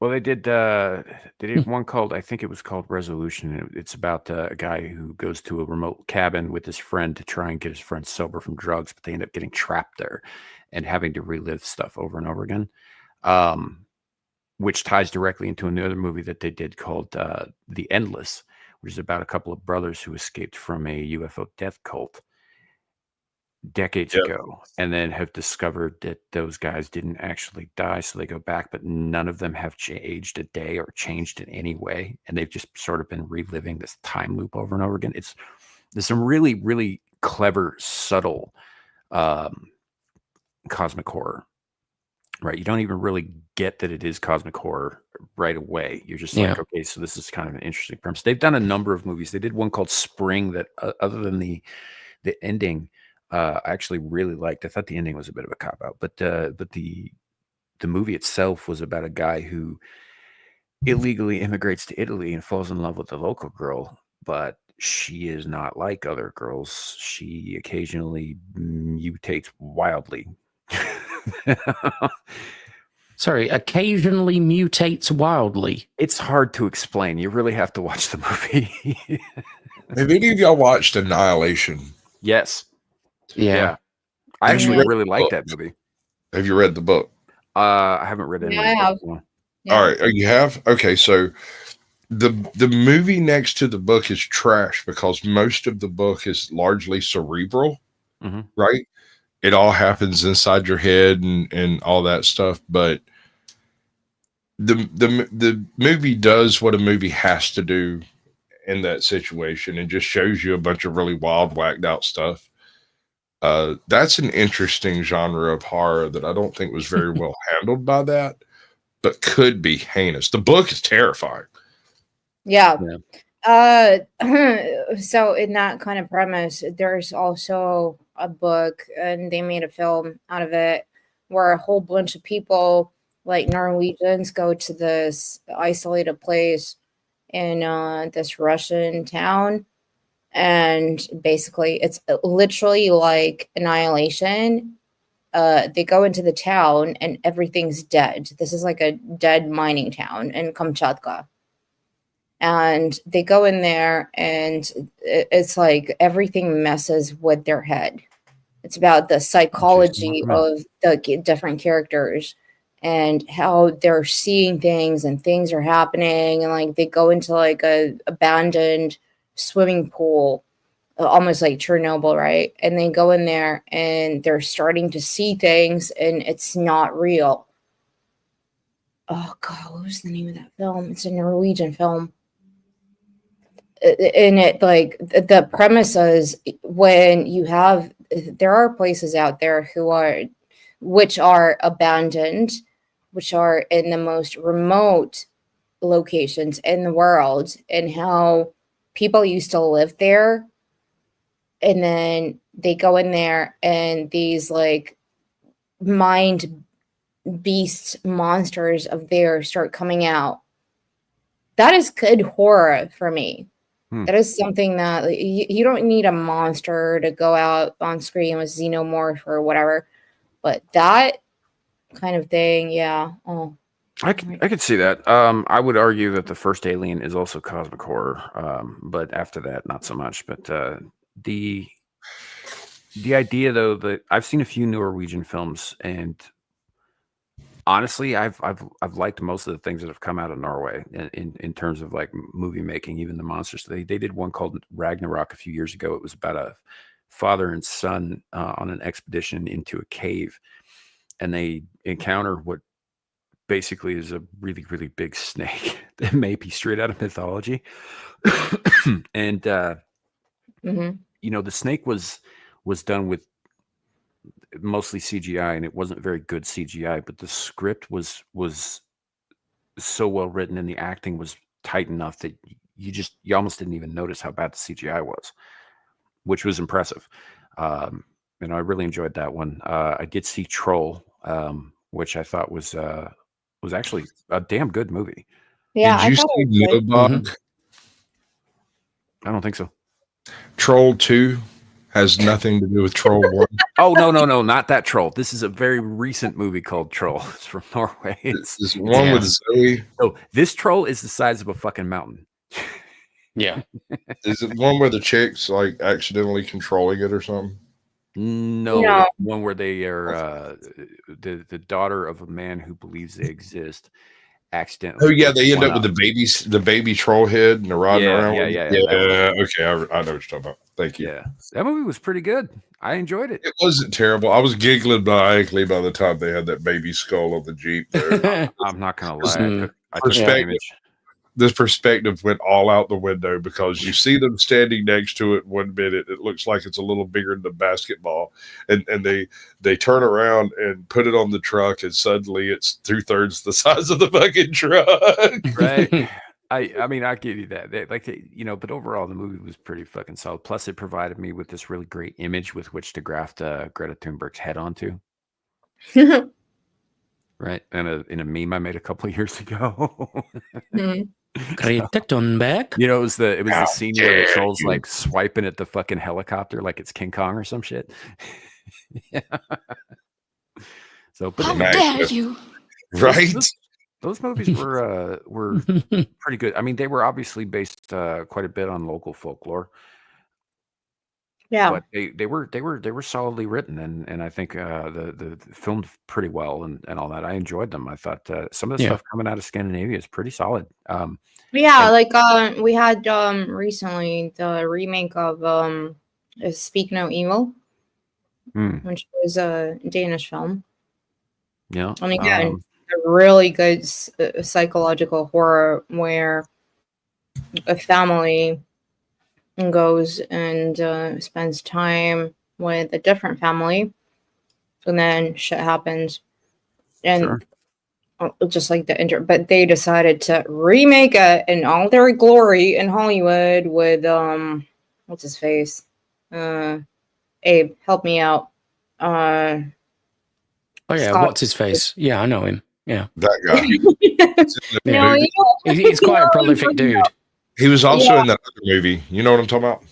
No, Oh, the no, other but movie. Scott. Yeah, No, I know no, that no, one. No, he's a good actor, but like they remade the whole film, but it just didn't land the same way. It's a family that goes and meets people in a resort, and then they invite them to go to their place, and then go to their place, and then like certain things are like really weird. Something is happening here. We don't like this. We're staying in your house. We have kids here, and your kid is acting really weird. Speak No Evil. Yeah. The Danish version was so good. The Hollywood version was bad. You could say the same thing about Let the Right One In. The Hollywood Oh, version yes. is Oh, fucking God. terrible. It's got a couple of cool cinematography. Oh, yeah, I things think that I it does, know. but Let the Right One In. The fucking I think Yes. it's Yeah. Swedish. I think it's That's Swedish. a film. good one. Yeah, Yes. Yeah. Very good. the Swedish one's good. Yeah, Yeah. Which I was didn't. it I found James it by McAvoy accident. you were thinking of? Mm-hmm. Yeah, Thank you. yeah. Oh, Have any of yeah. y'all I think I seen know what you're Sisu? talking about. Yeah. I haven't seen Sisu. I've heard good things. Check it out, dude. Can't understand a word in it. I went off about a movie a while back called The Little Soldier. It's a Russian film. It's Oh yeah, exactly. yeah. Sounds like a kid becomes a soldier by accident because war. But Sisu, it has a very similar, very ultra realistic style, all the way up until you get to like the final battle, and then it goes a little CGI crazy, but it's great the way it works. How, Yeah. I don't want to discuss a Sisu sequel. There was not a World War III for him to activate. No, Yeah. but there's a new Sisu film coming out. They released the trailer a couple of days ago, but I think good lord, this is like the John Wick, the Slavic John Wick. Yeah, yeah. Best part, and I mean, it's hard to pick Finish a best John part Wick. of the film. It's all just like James Bond meets an old grizzled fuck in the Yeah, mountains. right. Crazy. Yeah. So So and it all hit linchpins on if they'd have just left this bastard alone with his donkey. Yeah. That's it. He's like walking his freaking donkey home or to town, and comes across a retreating SS brigade, and they decide to fuck with him. And it's the last mistake they make. Yeah. You know, He cunts. It's like a bad Jason film. I would argue it's a horror film for Germans. they do. Right. They have been doing some pretty interesting like revenge flicks and vigilante flicks too. Like there was a Mads Mikkelsen movie that came out fucking 5 years ago, I think. It was called Riders of Justice. It's a Danish flick, I think, where this guy who's got soldier training ends up hooking up with a bunch of nerds to find people who have wronged people and shit. And I mean, it's the trailer's painted as a comedy. It's not a fucking comedy. It's very good though. They just go on Yeah. this whole vigilante spree and all that shit. It's very, very personal to each of them because each of them has lost somebody. Essentially, what happens is there's a terrorist group who blows up a criminal syndicate or some shit. And anyway, they blow up a train car, and every one of these people who get together have all lost somebody in that train car. And so they go after the guys who were responsible for it, and they take one dude played by Mads Mikkelsen as he's the badass who can make all this shit happen because he was a soldier, and these other guys are all just nerds, really flabby, skinny nerds. It's like you're describing that new Leo DiCaprio Antifa film. Unending battles or whatever it's called. Yeah, I've heard some. I don't real know too much about trash that one. that. I saw the Like- trailer and I didn't really pay that much attention to it, if I'm being honest. The trailer doesn't tell you anything. It's like this guy doing that thing, this dude doing this other thing, this chick driving a car, this guy dressed in battle gear, but not really. This other dude's dressed tactical and he's talking on a radio. Film at 11. I just think it's weird to watch a movie where DiCaprio's playing a dad to an actress he probably is dating. Yeah. It's a Well, I little mean- creepy. It's a little nepotism amongst friends. I mean, Yeah. I don't know. Maybe it's good. I don't know. I haven't watched it. The trailer was kind of like, okay, whatever, that happened. Yeah. but oh my god, it's so. I mean, I suspect I don't have any evidence. I haven't watched it yet. I'm probably gonna watch it for the pain factor involved. But it strikes me as being what happens when an Antifa person decides to write fan fiction about victory. Yeah. That's my guess. Yeah, probably. It's probably done by the same people who were writing shit like, did you see that Civil War movie? Oh my god, yeah. All right. Hate it all you want. But I didn't watch it. There is one specific scene in that movie that if you don't watch any other part of it, you need to see this scene. And I can't remember the name of the actor, but Oh, is this the one with Jesse Plemons? Yes, What yes, kind of yes, American yes. are you? Yeah. exactly. Yeah. But it's the way he does it. He's so freaking arrogant and nonchalant about it. And it's like, Jesse So what are Plemons you? is a like, damn I'm a- unsettling actor. and he goes, he Yeah. chews on his nail for a minute, scratches his ear. He looks at the buddies around him. He looks at the pile of bodies. He looks back at him, looks back at his buddies, and his buddies all shrug at him. He goes, yeah, but what kind of American are you? And that question by itself should just reap horror on any actual American out there. I mean, Yeah. okay, so he was in Killers of the Flower Moon by Scorsese, and he was playing the FBI agent. And he can pull off anything. I mean, I read the whole book. I talked to the person who wrote the book. He said that he's the best kind of person that you would put in that character because the book is not fictional and this is a Mhm. real story. What happened with Killers of the Flower Moon, but Jesse Plemons, even in like Black Mirror, he can just do so many different. He's not like a Pedro Pascal, you know. He just You know what I actually really enjoyed him in was a movie called Game Night. Where he plays the creepy cop neighbor who turns out to just be really, really Mhm. fucking lonely. Yeah. He was so good in that fucking movie, man. You guys doing a game night? yeah. Maybe we can all do a game night together. And it's been kind of hard here since Debbie left, but I've got some of her recipes. I can definitely make us some food and we can play games. And, yeah, I mean, like he's just like that the whole fucking movie, and it's so fucking bothersome. You're just like, Yeah. Jesus, what's wrong with this guy? And then you find out, no, he's just lonely. He just wants some friends. Yeah. And the whole like last act of that movie is completely batshit. But Yeah. Yeah, that was a fun movie. It was that was one of the more recent ones that I saw that I actually really liked.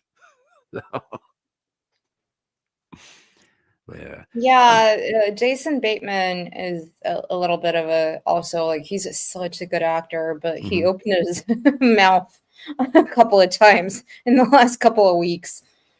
But what a good actor. Just Yeah. do acting, guys. Yeah. Go act. Don't talk. Be like Jason Statham. Just don't talk. Fuck off.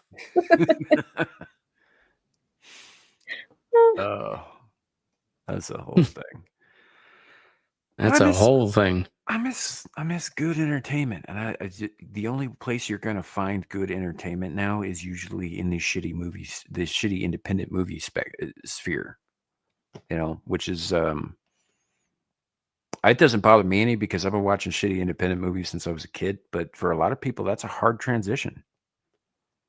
Back when what's the name of this channel? Sundance. When Sundance first came out, bro, Mhm. I don't know. it had some of the best films ever made, and would just show them endlessly. And then they got corporatized, and it changed. Yeah, same thing with Can. Actually, It got bought. Yeah. yeah. So yeah, and it just, I don't know, you know, and you think back, and a lot of people's favorite stuff that we were talking about having been kind of put into the ground with a couple of bullets in the back of its head, started out as an independent film. Star Wars was an independent film, Yep. you know. Yeah, it's just these were not movies that you know, had a ton of backing or even a lot of faith in them that they had to happen to blow up, happen to do well. You know, I mean, take one of my favorite horror movies of all time, Hellraiser, 1987, right? $1 million budget, $1 million budget, pulled in 18 times that, and nobody had faith in it but the people making it. Yeah. You know, Now it's a classic. yeah. You know, and it did. I mean, to be fair, horror movies tend to make money, right? Because because it can be made cheaper in a lot of ways. But If you're going No. cheaply No. made movies, you can't help but mention Clerks. yeah, Yeah. no, that 100%. You're 100% right about that. Yeah. Legit. Clerks was an independent movie that was filmed on a fucking shoestring budget of like burnt out Yeah. credit cards. Yeah, burnt Yeah. out credit cards and a couple of guys who owed him money. Yeah, Yeah. you know, and he made bundles on that and a career. You know, but Yeah, his entire film career was spawned that day when two people watched that movie and was like, "Hey, check this out." yeah. Actually, I think it was Sundance where that got picked up, wasn't it? Yeah. Eventually, but it was around for what, like 9 months before that, and I had come across clips of it myself before, and I didn't even have the name of the movie. I just saw a black and white movie with some dude, and it was specifically I think it was discussion about Lord of the Rings, maybe, Yeah. where he stumbles. Mhm. And I saw that and I laughed maniacally for a while, and I had that a little clip of that on my computer, and anytime somebody come over, I'd show it to them because I thought it was funny. I thought that whole Lord of the Rings discussion happens in Clerks too. It might have been Clerks too, but yeah, it's like even the it was fucking Sharks in trees the walked in Salsa those thing. movies. Sharks in the Salsa. Yeah. That one's in the first one. And yeah, Sharks in the Salsa. You Yeah. need a bigger boat. It's like man goes in the cage, cage goes in the salsa. Sharks in the salsa. Our shark. And you're gonna need a bigger boat. That was a fucking wild time. You know, like I don't know. There was sort of a cavalier, almost cowboy attitude in movie making in the 90s, though, too. Like they got away with a lot of shit, and they were able to make a bunch of things happen that wouldn't fly in other periods of time, including now. And I'm not even talking about ideologically. I'm just talking about like studios being adverse to risk taking. You know, Like Yeah. most of what Tarantino did was I think he had some backing, but a lot of it was basically just him hustling, especially at the very beginning, right? You ever seen Get Shorty? Yep. Long time ago. Yeah. Okay. So the premise of Get Shorty is that this dude needs money to make a movie. So he goes to the mob. He works out a deal where he's supposed to get some money from the mob and use it for something else and get paid for that thing that he used it for. And he'd be able to pay the mob back and make his movie. But it all goes horribly south. John Travolta shows up, is like supposed to like gack this guy or get the money back. And he realizes, wait, he's trying to make a movie. And so basically he decides to go to freaking LA to make the movie without him, which is how movies get made, apparently. Apparently. Yeah. Move on to Meth Gator. I mean, that's kind of how Vegas happened too. Oh, dude, this is part of this Panelverse drama I'm not going to get lost on, but you remember the guy I told you I thought sold me out in that movie? Yeah. He is now on the run for having embezzled something like 20 grand. Yeah. Set up an entire nonprofit, did the whole thing, filed for all this stuff, and it turns out he didn't do none of that stuff. He just pocketed every dime people gave him. Hey, cocaine ain't So- cheap. So it is very possible that that individual was the leak. Yeah. Yeah. That sounds about right, man. I don't know. Oh, I don't understand people who feel entitled to take what isn't theirs. I don't Yeah. like that whole scam route, the embezzling, all that shit. It's like, look, man, I understand that the idea that a lot of the places that get embezzled from are insured, right? It's not actually going to hurt them in the long run. I get that, but it's still stealing, man. Don't fucking do that shit. It's not yours. Yeah. Yeah. You know. You know what's funny about that? And this is completely off topic, but it's always struck me as odd. You have people who are trying to like define morality through Christianity or divinity, and any basic freaking heathen pagan out there can explain to you that it's wrong to steal. This guy. I'm just saying, dude. Like, Yeah. Yeah. Well, The fuck no, I is get this?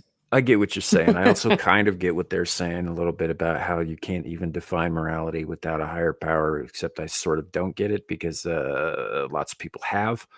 yeah, animism exists, bro. It doesn't require that much thought. It just requires you to get your head out of the church for a second to be able to see.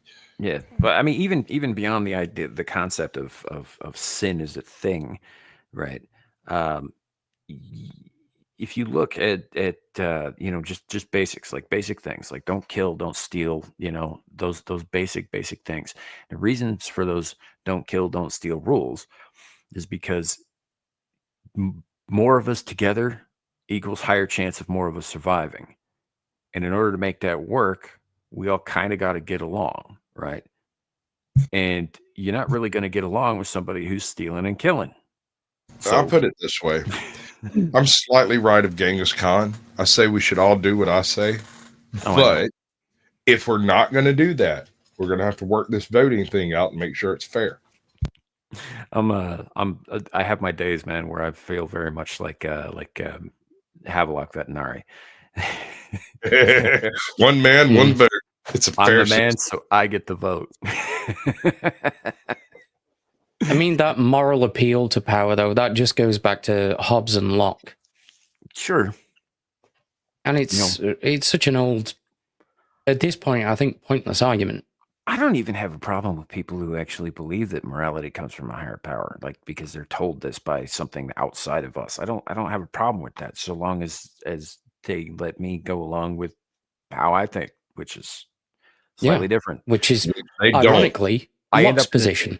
This is like mathematics, right? It doesn't matter how I got to the conclusion if it's the right conclusion, right? I don't need to show my work if I get the same answer as you and they're the correct answer. The correct answer being, in this case, don't kill people, don't steal their shit. Yeah. I mean, that's my Makes personal sense. opinion, but You know, I know there's a bunch of people who follow my channel who would disagree with me wholeheartedly on that. You know, and that's fine. You don't have to agree with me on that, so long as we agree that killing and stealing is a bad thing. You know, But it is not my job to keep your wife out of my bed. I mean, depending on Fuck's who you sake. ask, that's a form of stealing, is it not? By definition, yes. Well, yeah, no, I Damn kind it. of get that too. But it's you know, it's like, look, some things I'm not going to feel that bad about. Some things I'm probably going to feel more bad about. You know, I don't believe that morality is subjective. I just don't think it's divinely granted.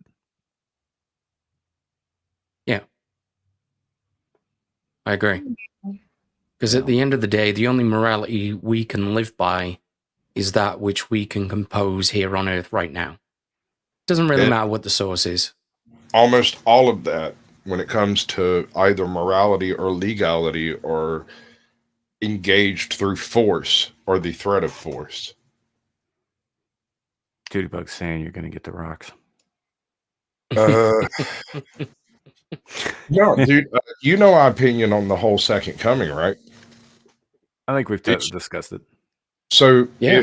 I'm already here. if you see You can Jesus, chill now.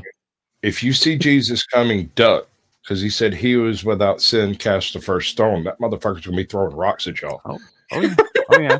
Not only that, Yeah. look, Abe, what you just said is categorically incorrect, because if you were to, like, if you actually read the shit about the second coming, that's a preamble to some pretty fucking nasty shit for you. It is. Long time. Oh, I Like, know. there's no I know. killing after that.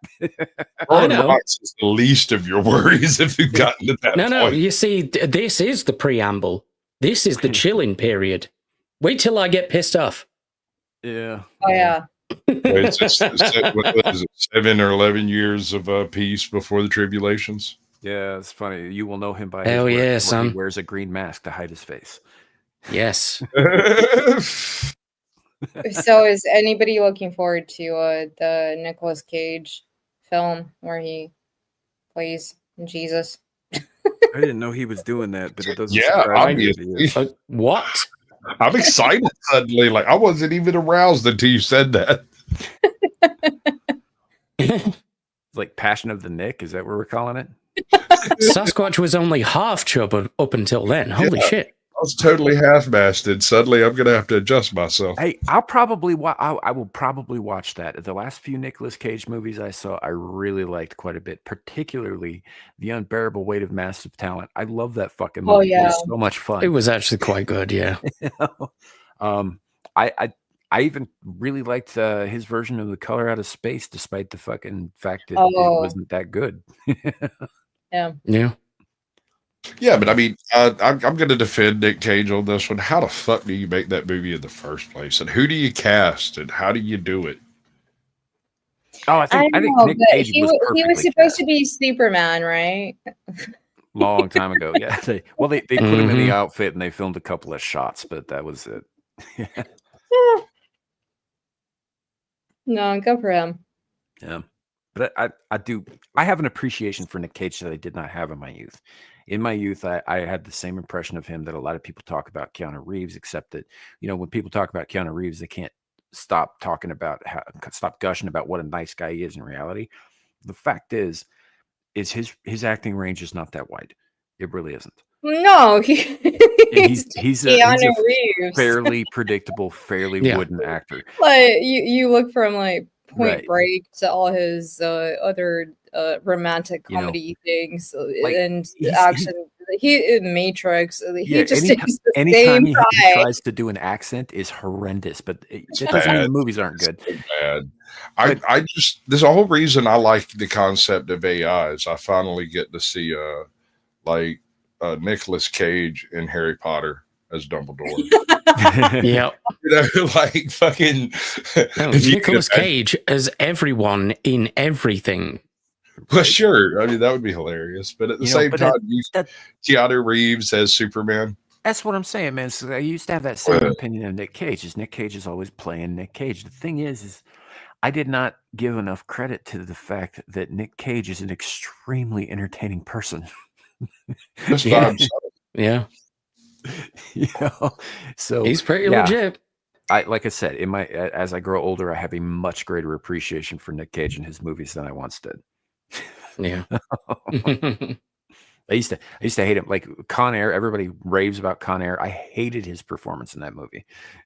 You know, for a long fucking time. I mean, there were other parts of it that I thought were really great, but he was not it. You know, and he was also, in my opinion, and this is kind of still true. He's sort of the least memorable aspect of that whole movie. He kind of deadpans it the whole time. He doesn't do any freakouts or any of that shit. But you got guys like John Malkovich in it, and you got guys like fucking Steve Buscemi, right? Really, you know, Danny Trejo. You know, there's just a bunch of really Dave standout Chappelle was in performances. Dave Chappelle was in it for a minute. Yeah. Before they dropped him out of the fuselage. You know, but yeah, like there was a lot of really standout performances by these over the top actors playing over the top villains, right? All crammed onto this plane all together. And Nick Cage really just didn't, like, he was playing a calm guy, you know, who didn't get riled up and didn't just Okay. like freak out. He was almost too stoic. Yeah. Well, in his defense, he was the one person on that flight that was not a sociopathic serial killer. He was a soldier. Yeah. This is true. Which is kind of the thing that makes me think he'd be the first to go. But like right up against Steve Buscemi's Garland Green, not that fucking memorable. I'm sorry, he's just not. You know, in that movie. I don't even think Steve Buscemi knew he was in a movie. He was just there, being Steve Buscemi. He didn't have a whole lot of lines to speak of, but the couple of scenes that he was in, like you said, Nick Cage plays a pretty calm guy, but then Steve Buscemi comes in like ice water on everything. Mm-hmm. Right? He's just real. He looks doped up through the whole show. He's like, yeah. He sits down. He's like, with a little girl. I'm just going to look into the distance now. Yeah, no, I mean, come on.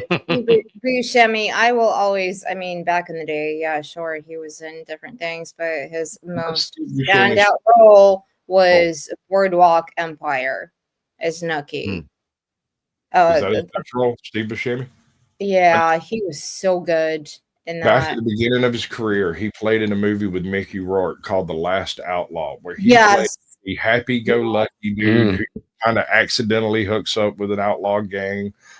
He was in the army. The army went Confederados, and now he's off robbing banks and stuff. And so he's always talking about how, you know, we're going to stop this, and eventually I'm going to go live in Mexico and be happy as hell. Mm-hmm. Like his role in that film is absolutely immaculate. Yeah. I mean, for me, I would like. I don't think I saw that. I didn't watch Boardwalk Empire. He's so good in that song. I 100% believe you. I don't really care for the genre, so I didn't watch it. But like I look back and I think really standout performances from Steve Buscemi, and say what you want about this movie, he was great in it. Armageddon. There was also fuck yeah, Rockhail, Airheads.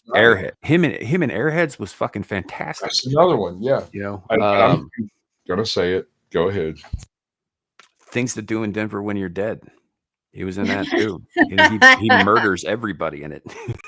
Yeah. No, but again, in Airheads, I mean, we just did a watch party the other week, and oh my god, I love that film. Another actor, Brendan Fraser, he is so freaking good, and they put him into like The Whale and all this stuff. This guy, remember him in The Mummy? He's remember him in Airheads? He was like really cool rock now dude, and now he's just kind of like. Apparently, he's making another Mummy movie. Really? Those that I really look forward to AI with, because it finally let me see a Brendan Fraser in different movies that he should have been in. That you watch, and you're like, oh, that guy's his career got fucked. Brendan Fraser. Yeah, his career got fucked, and he didn't deserve that shit. And he was always fucking fantastic to watch. Like Think about Airheads, obviously the Mummy movies, Encino Man, fucking Yeah. Blast from the Past is one of my personal favorites. Oh, I love that movie. fucking love Blast Hold on. from the Past. Blast from the Past has so many technical difficulties to deal with when you've got a modern person perpetrating a 50s. Not even he was modern. He just had been raised from parents from the 50s and been in a bunker the whole time. So Look, He 50s falls down. paranoia plus prepping plus Alicia Silverstone Plus West plus Hollywood. Brendan Fraser. You don't need to say anything more. all right, you're right. It's You are right. it's a great fucking movie. But he also did some pretty solid dramas like School Ties. You guys remember School Ties? Fucking School Yeah. Ties, dude. Oh my god! Not until you mentioned it. Yeah, that Okay, movie's no. fantastic. He's really good. A young Matt Damon's in that too. Matt Damon. Yeah, but that was pretty solid fucking movie. Like he was on the rising star, right? He was on that trajectory, and then the things happened, and nobody heard from him for a very long time until he popped up again, voicing Robot Man in Doom Patrol, right? And then Yeah. I think he did. The Whale came out shortly after the first season of Doom Patrol did, and I mean, I was glad to see him back. He looked like he's been through some shit, though, Oh, yeah, he definitely has. Yeah. But I've always enjoyed that actor. I think he's. Did you guys ever see Crash? oh yeah. Yes. Yep. Oh Yeah, my right. god, yes, dude. That thing warped me. Oh, it's a It warped my movie, but brain. yeah, that was. I would say the same thing about like the caliber of actor, maybe like Matt Dillon. Oh yeah, Matt Dillon's great. But we don't really see him. I remember seeing him in everything back in the 90s. Mhm. And now he's kind of like, he did a show, what was it called? Like something Pines or Wayward Pines. Pines. Wayward Yeah. Pines. Yeah. Yeah, but he used to be everywhere, and now he's kind of like behind the scenes, not really He's still known. got the Mickey Rourke art going on, right? Oh, Mickey Rourke. Oh my God. Yeah. Yeah. Real quick, Ardent Party says I started Doom Patrol a while back. Think I'll binge it next. I would do that with the first season. It's fantastic. After that, at your own risk. Yeah. It gets trippier. Apparently, goes Danny on. the Street is Yeah. a they them. That's all I'm saying about it. Yeah. No, there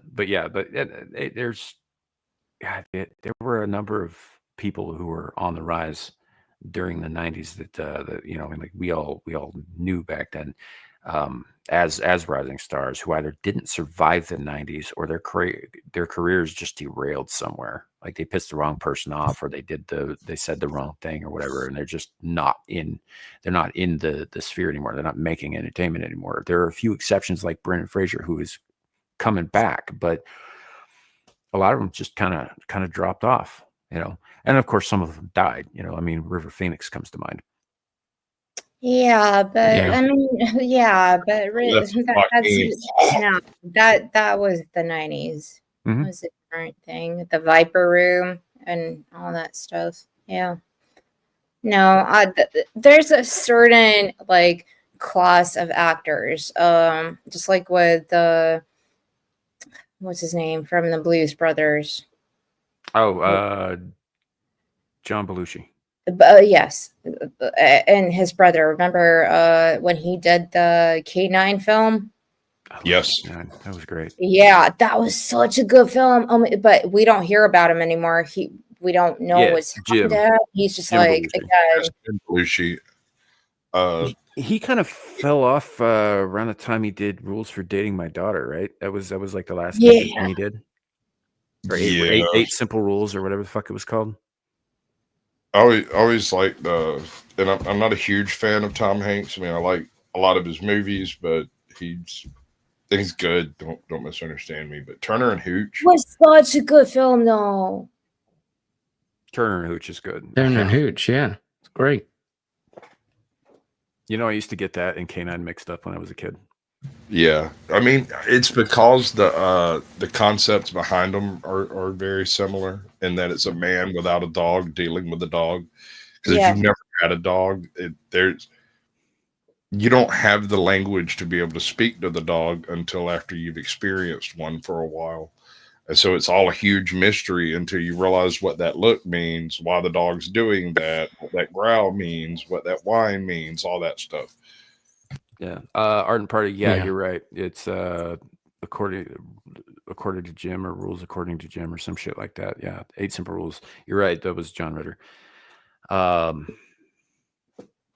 just another Oh, guy. speaking That's of, John Ritter. I think it's John Ritter and Jim Belushi. Didn't they star in the movie with the Attack Clown Patrol, the Clown Squad? Oh, something like that. Yeah. It was the name of it was like Um.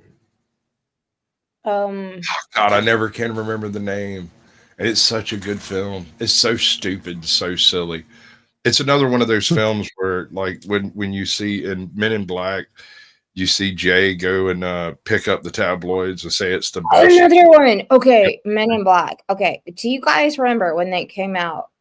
I was like, I'm all in for it. Like Will Smith at the peak of his career. Then you got what's his face? What's his name? Oh yeah, what's his face? Yeah, That guy was in that movie. Go out on a limb. That other 'cause he's movie? done a few movies with No, Will but we Smith. all know he's Martin he was Lawrence.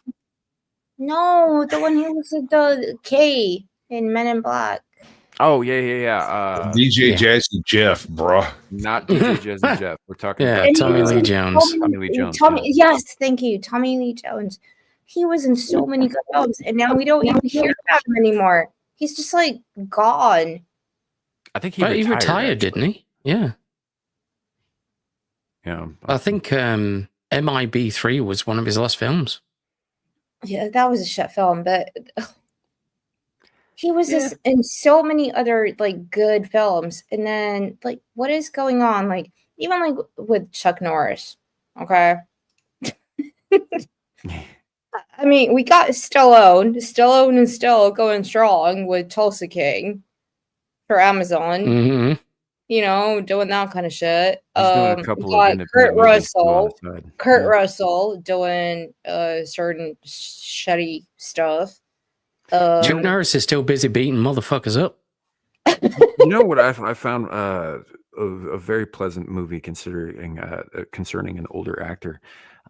This came out a while back though. It's a Taylor Sheridan movie. It's called Hell or High Water, and it had Jeff Bridges playing this old Texas Ranger. Yeah. Right. And he was going after a couple of brothers who were robbing banks, played by one of my favorite character actors of all time, Ben Foster and Chris Pine. And it is I was just so pleasantly surprised by this movie. It's so good. Okay. Fucking it's like the modern Western, I think, is the description, right? Because it takes place in the modern times, but you know, like after the turn of the century, but it's still very much in West Texas, and people still very much have that like, you step on my property, I'll shoot you dead attitude. Yeah, but Taylor Sheridan is like overexerting himself. This was a while back. Yeah, I get that, but he has so many different properties from all of those set in Yellowstone. Then he's got this, and he's got like 15 different shows that he's doing, including Tulsa King, including this and that and whatever. Well, and apparently some of the everything that people. I've seen- sorry, really quickly. Everything Yeah. that I've seen, it starts good, and then it just goes into the studio or whoever is paying you the money to make you the show. It's going into you need to insert this, and you can see the show flipping. I saw Yellowstone. This is why Kevin Costner left. He didn't want to deal with this shit. I saw this with Tulsa King with Stallone.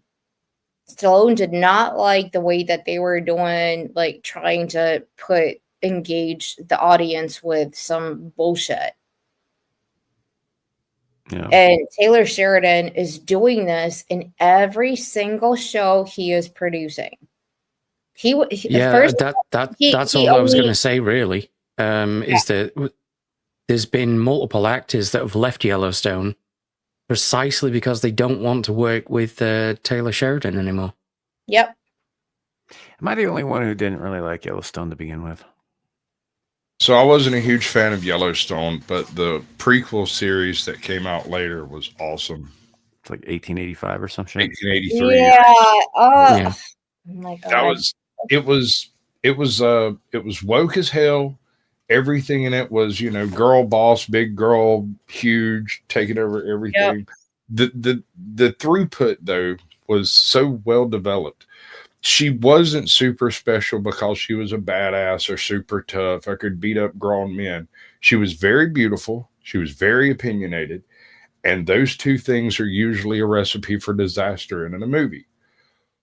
But because she goes through the whole thing, she loses stuff constantly. She has the full character arc. She starts off as this innocent, prim, relatively proper farm girl and turns into a rough, tough, like freaking mountain man before it's all said and done. There's almost no femininity left in her by the time she gets where they're going. She's still beautiful, but at the same time, like, she's now wearing pants and riding a horse like a man and shoots like a man. And every now and then you'll see her spit because she's got dust in her mouth, and it's not even a thought process. It's the character development in that series is astounding. Yeah. Yeah. I've seen a few clips of the end of that character's arc, but that was about as far as I got into that. I didn't like Yellowstone, primarily for the fact that it was basically in a Western setting, but it was the same shit as like the last 3 seasons of fucking Sons of Anarchy, which were absolute garbage. No, okay, no. I Did just y'all watch Bone Tomahawk? I no. Mhm. Samuel, Look, see. fight me. I mean, you don't have to agree with me, but I think ever since after they killed Opie, that show was done. No, Yeah. okay. Yes, that was a very serious thing. But It's I okay to think be wrong. where I know. Thank you for letting me speak. Where I think Sons of Anarchy went wrong is they had a good premise, and then again the infestation bug went into their head, and they decided to get into the main character, who was Jax, and make him into this person who everybody else revolved around. None of the other characters mattered. It was all about his character arc. Sure. That is bad writing. It's I agree. bad performance on Charlie Hunnam. You can't even fucking talk American. That's also true. He's very bad at the American speak, as it were. But yeah, it's just, I think that up until that point, it really was about the MC. But after they got rid of Opie, it devolved into exactly 2 things. One was Jax moping around and everything being about Jax, like Yep. you said, and the other thing was shock value. It was all about shock value. It wasn't about development or anything like that. It was like, what can we do that's going to top the last horrifying, shocking thing we did, right? Yeah. Like the bit when Gemma kills Jax's girl, right, in season Right. 6, right? All of that was fucking retarded. I hated everything about that shit. I watched the whole series. I kind of wish I had stopped after season 4. It's really good for the first 3. Season 4 is like a little like, what are we doing here? And then after that, it's just like I think they just fucking lost focus. No, okay, but no, that it was a build up to it. Yeah. They built that situation that happened. They Yeah. built up over season for it to happen. Yeah. And when it does happen, it turns them into like almost like a sociopath psycho, where he has to go and murder this person and that person because whatever happened happened. But at the end of the day, the premise of the show and the characters and the way they cast, like even with Opie, I forget the guy's name. I don't remember the actor's name. Yeah, like he was so good. He's kind of like, I just want to be a lumberjack. I don't want this life, and okay, you're gonna bring me back into this life because I can make easy money, but I'm gonna have to deal with this. And you remember what happens to his actual wife. Mm-hmm. And it's a good show. It was very well written. The outcome might have not been what we wanted, but it was a good show. It's got a number of really stellar performances in it too, like Kim Coates, Mark Boone Jr. Yes, like, he was so fucking good. hell, even the side character that Walton Goggins played. Oh yes, when he was playing the trans Yeah. person. Yeah. Oh my god. Kim Coates' character falls for. That whole arc was really weird, but it was really well done. Yeah. Yeah. Yeah. I don't know, but it also kind of falls. I was watching Yes, it because I Mitch grew up around Pileggi. Oh my motorcycles, god, so- we always need to remember Mitch Pileggi, which I know from X-Files, as all of us do. Yep. But Mitch Pileggi is Pileggi never in a the bad show was so cool. Is like the neo-Nazi dude. Yeah, that was strange. That was so cool though. That was strange. He was great in it, but that was strange because I'm sitting here. I'm like, that's not Walter Skinner. What the fuck, man? Or going back even further, like he was the bad guy in a Wes Craven flick called Shocker. Yeah. Yeah. And even some of the people that Kurt, the guy who actually made the show, he had people from the Hells Angels in the show. I know. Yeah. I hated it. Okay. Why? Because it's so contrived. People don't actually act that way. Those reactions are completely imaginary. And if you tried doing that stuff in an actual The show. What do you mean? murder you. They would murder you.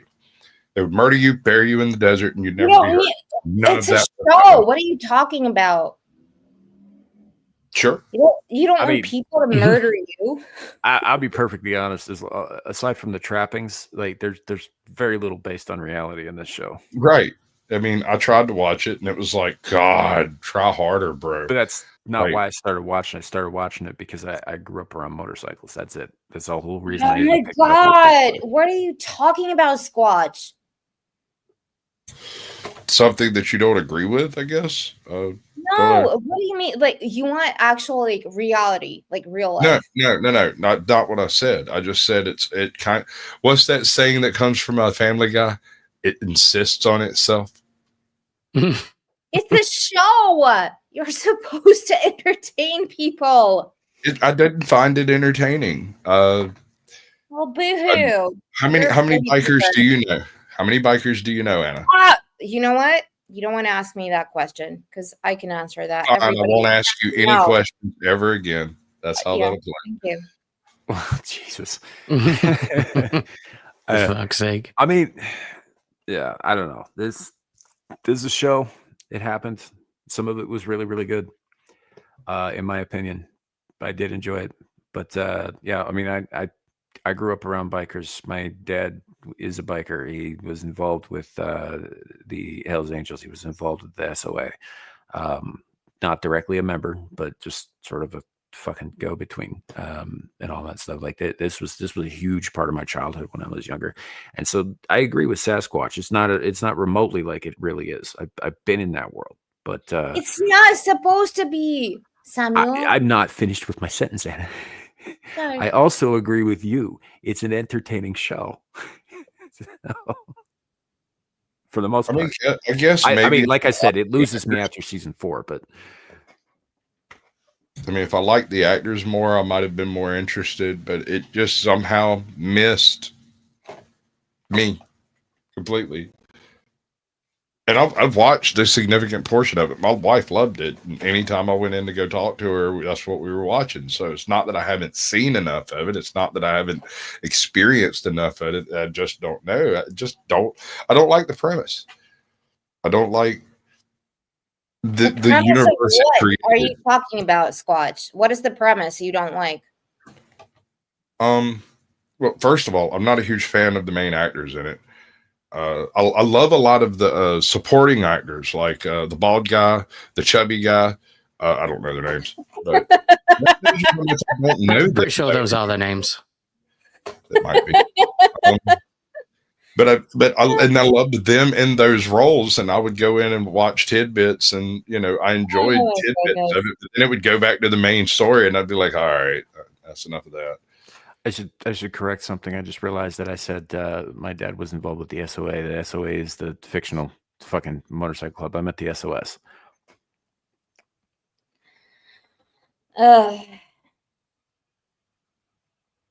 Anyhow. Nice. Insists on itself. Anyhow. It insists. It insists upon itself. That's a very good. That's very good, sir. That's very, very good. That's a good Yeah, story. this has No, become. I don't understand why you think that people watching a show, making a show for people to understand how. I don't care. This is This is the problem that you don't care. This is about the problem that with you Anna don't- about Borderlands. No, I don't care about whatever you're talking about. All right, y'all have a nice evening. Deuces. No, what I'm saying is people make shows for the basic, normal, whatever situation. We have all grown up in different